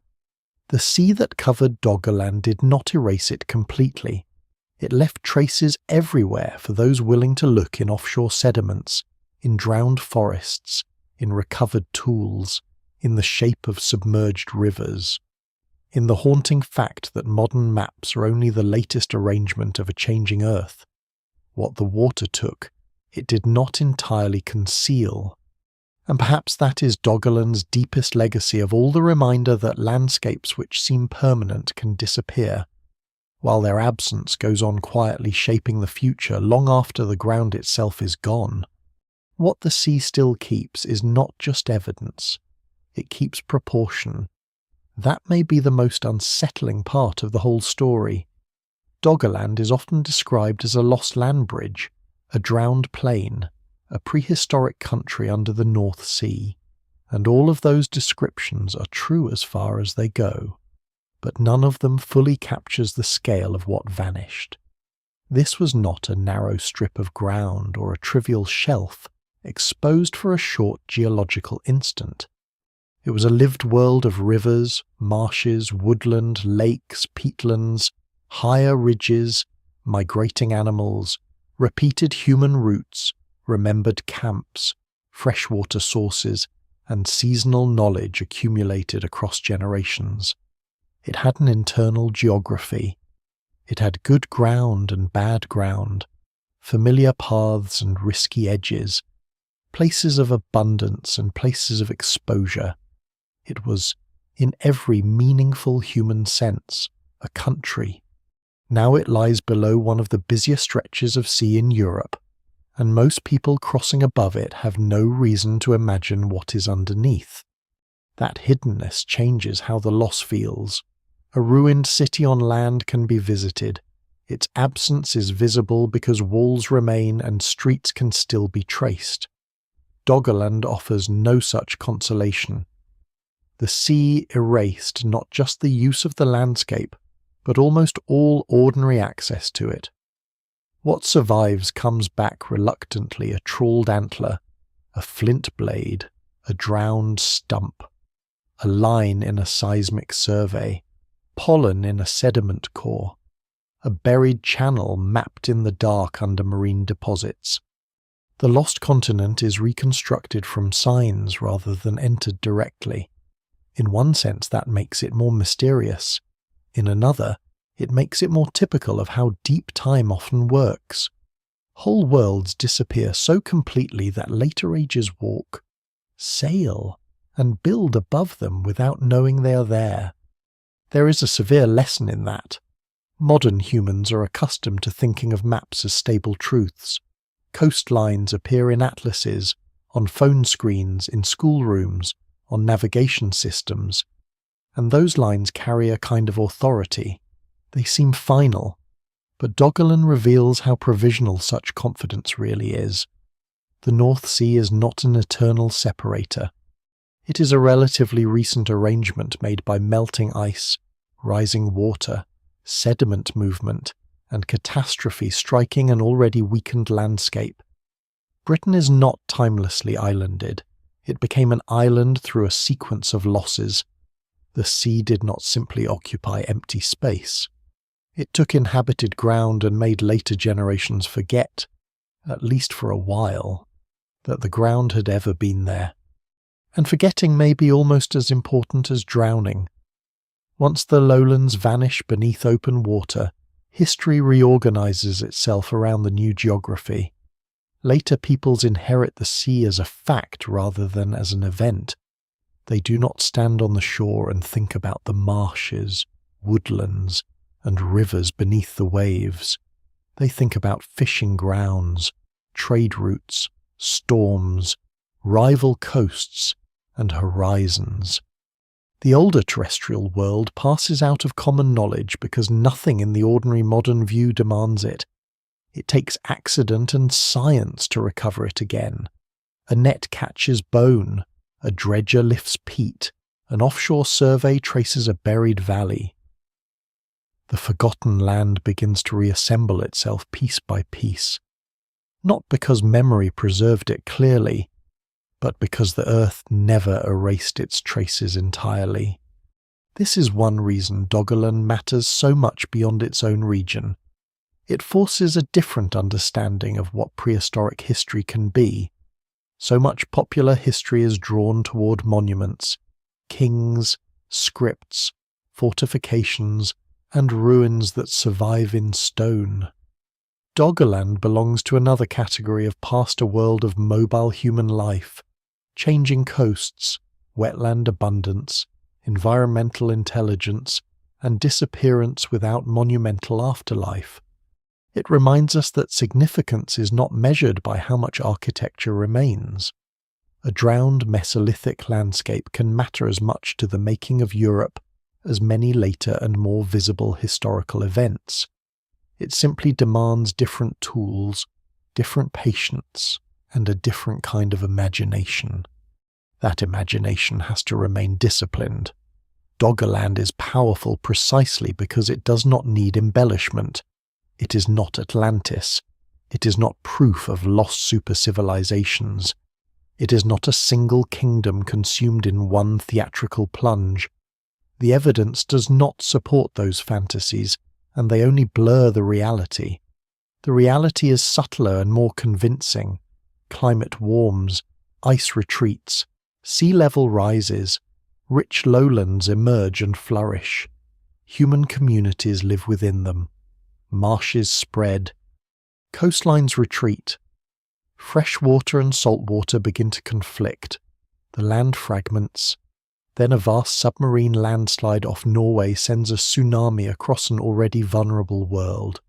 Survivors adapt, withdraw, or vanish from the lowlands in ways the evidence can only partially recover. Britain separates. The seabed keeps the record. No single explanation fully accounts for every detail, but the overall story is firm enough to stand without myth. And once it stands, it becomes difficult not to feel the modern echo. Doggerland is not a parable in any simplistic sense. The people who lived there did not cause the melting of the ice sheets, and the exact conditions of the early Holocene are not those of the present.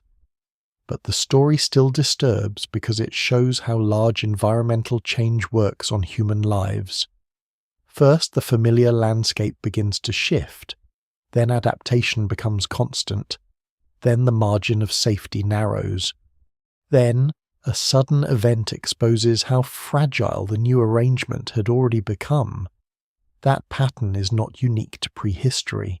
The scale differs, the mechanisms differ, the social worlds differ, but the basic human experience of living within changing coastlines, uncertain thresholds, and unstable confidence is uncomfortably recognizable. There is also something morally clarifying in the way Doggerland reduces history to essentials. Beneath later nations, languages, religions, and empires, there is first the question of ground. Is the place livable? Can water be trusted? Can routes still be followed? Will the children of the next generation inherit more land or less? Those are ancient questions, and they remain ancient because no society ever entirely outgrows them. The people of Doggerland did not leave treatises or monuments explaining their response to the sea.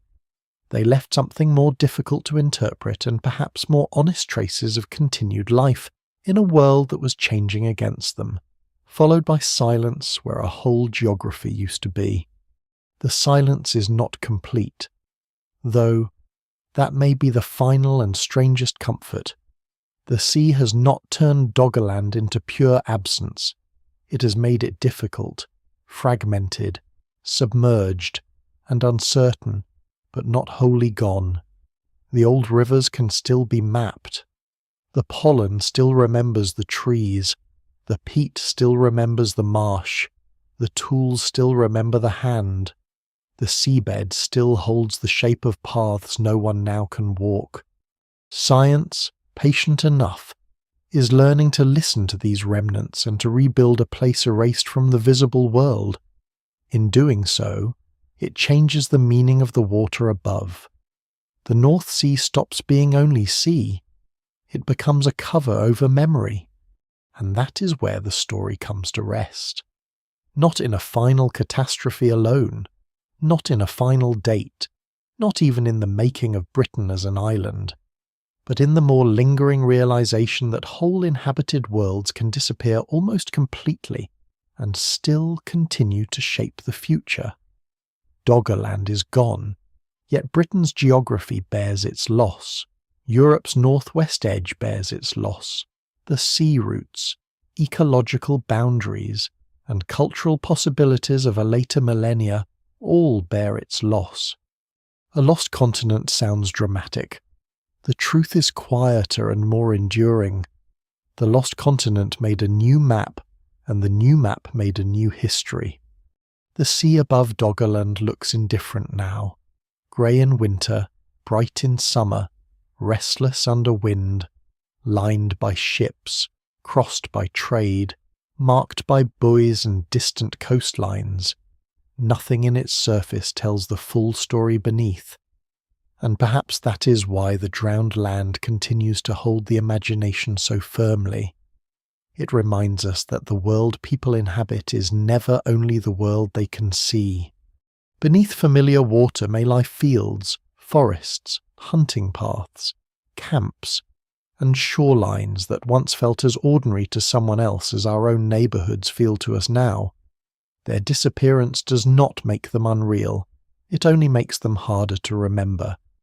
8,200 years ago, a massive wave struck a world already retreating from the sea, but the wave is only part of the story. Long before it came, the land had begun to change, marsh by marsh, channel by channel, shoreline by shoreline. Doggerland was being negotiated away.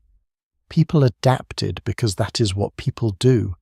They shifted routes, trusted new ground, returned to old places as long as they could, and then, at some point, return itself ceased to make sense.